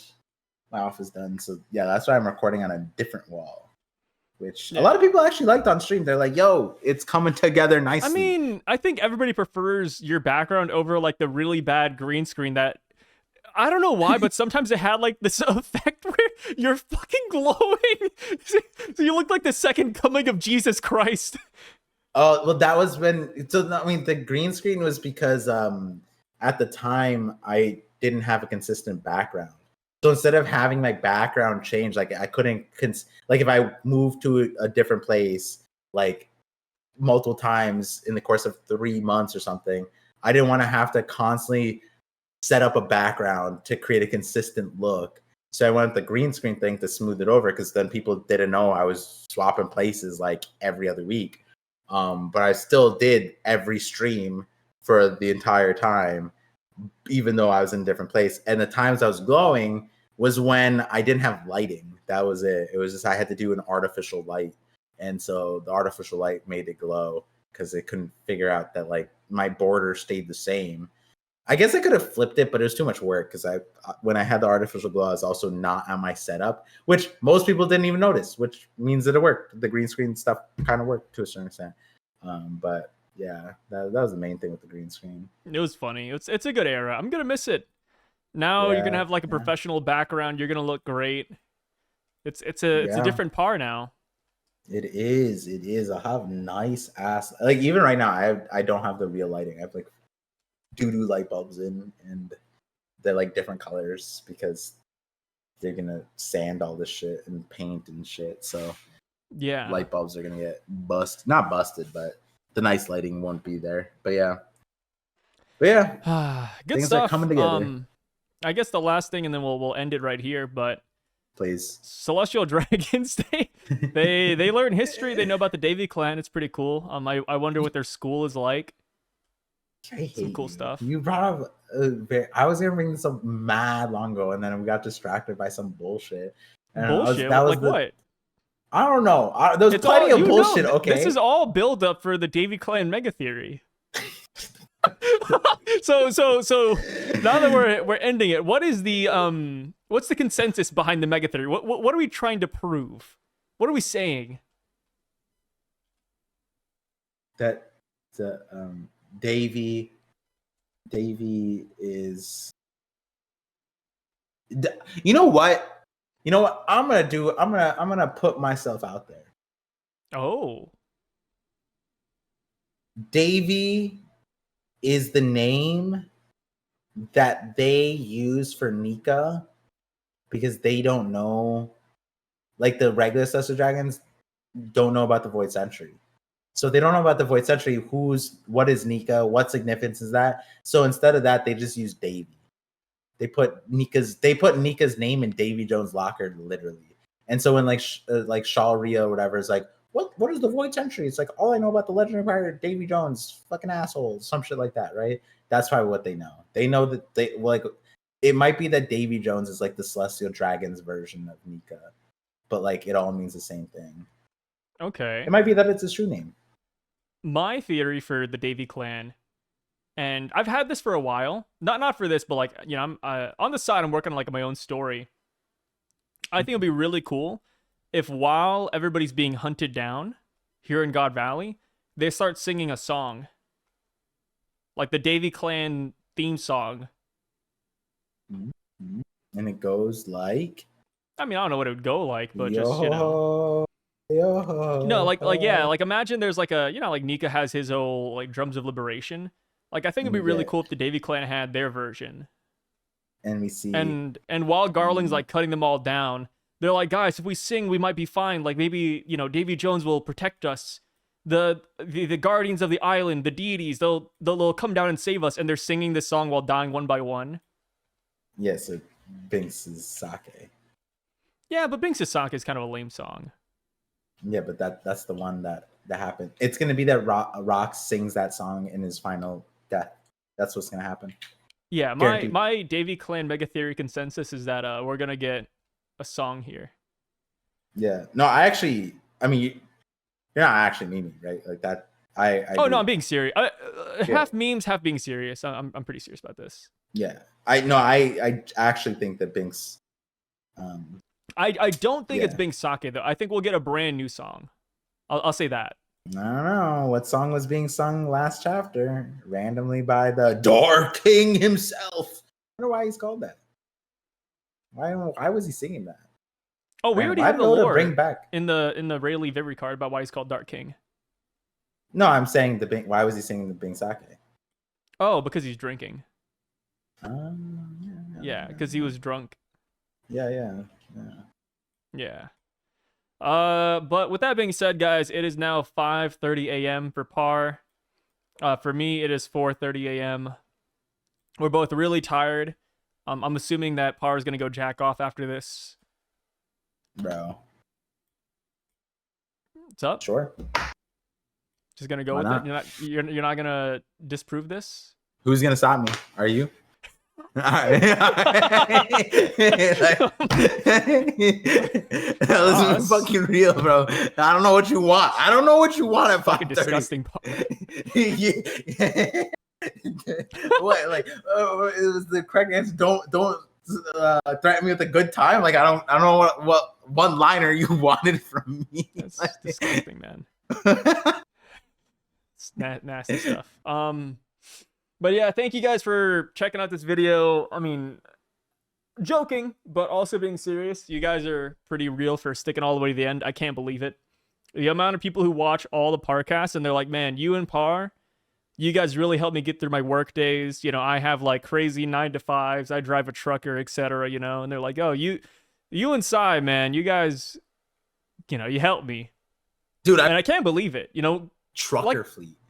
It's like I said, man. Like I listen back to these conversations and I'm like, man, what the fuck are we on about, dude? Who listens to this? But people like it, so you know, hey, shout out to you guys. Yeah, we wouldn't be here if it's not for y'all. Imagine we do like a bat signal, and like, you know, like the normal dope thing is like you get the motorcycle gang to pull up to beat up the school bully or some shit like that. Yeah, we'd have a trucker fleet. Like, imagine that. That'd be kind of sick. Maybe we should send them to God Valley so that they can like run over the Davy Clan or something. Yeah. Oh, dude, we are unironically in control of isekais around the world. We isekai rocks with truck. Oh, imagine that! Like every week we drop a name, and then we have a truck driver isekai. Konohamaru-kun. Yo, and it's just, wait, you know, that's actually a really fun idea, like story wise, that like the isekais like are Death actually Note, but truck people. No, but like it's like flip, like the trucker who ran over the kid or whoever in the isekai, they are the ones imagining the story that they get isekai'd into. Like they are like the, you know, like in Konosuba, right? I don't know why that's the one. Aqua would be like the god. She's the trucker. Like she's the one who ran him over. Wait, does he get ran over in that one? I don't remember. But I don't remember.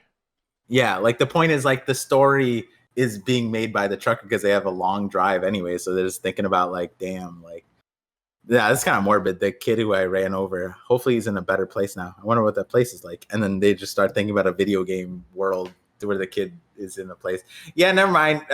Sorry about that. That was a sad idea. So Par is thinking about running over little kids and sending them to fantasy worlds. Perfect. No, thank you. No, I was thinking that great point to end on. Wow, guys, we're just joking. Par's just joking here. Jesus Christ, Par. What the fuck was this? What the hell, man? What's next? They're gonna poison like a well or something? Hey guys, next thing you know, if there's any chemists out there, let me send you to a little village and you can perform some experiments. I mean, why not think about the afterlife and where they're gonna go? Like, okay, Par. Damn, man. Chill, brother. I mean, contextually, I think Par, this is the Davy Clan mega theory video, man. Not the isekai mega theory. You just throw in the word isekai. Oh god. Well, we'll catch you guys later. And Yeah, that's pretty much it. Thanks. Peace out, guys.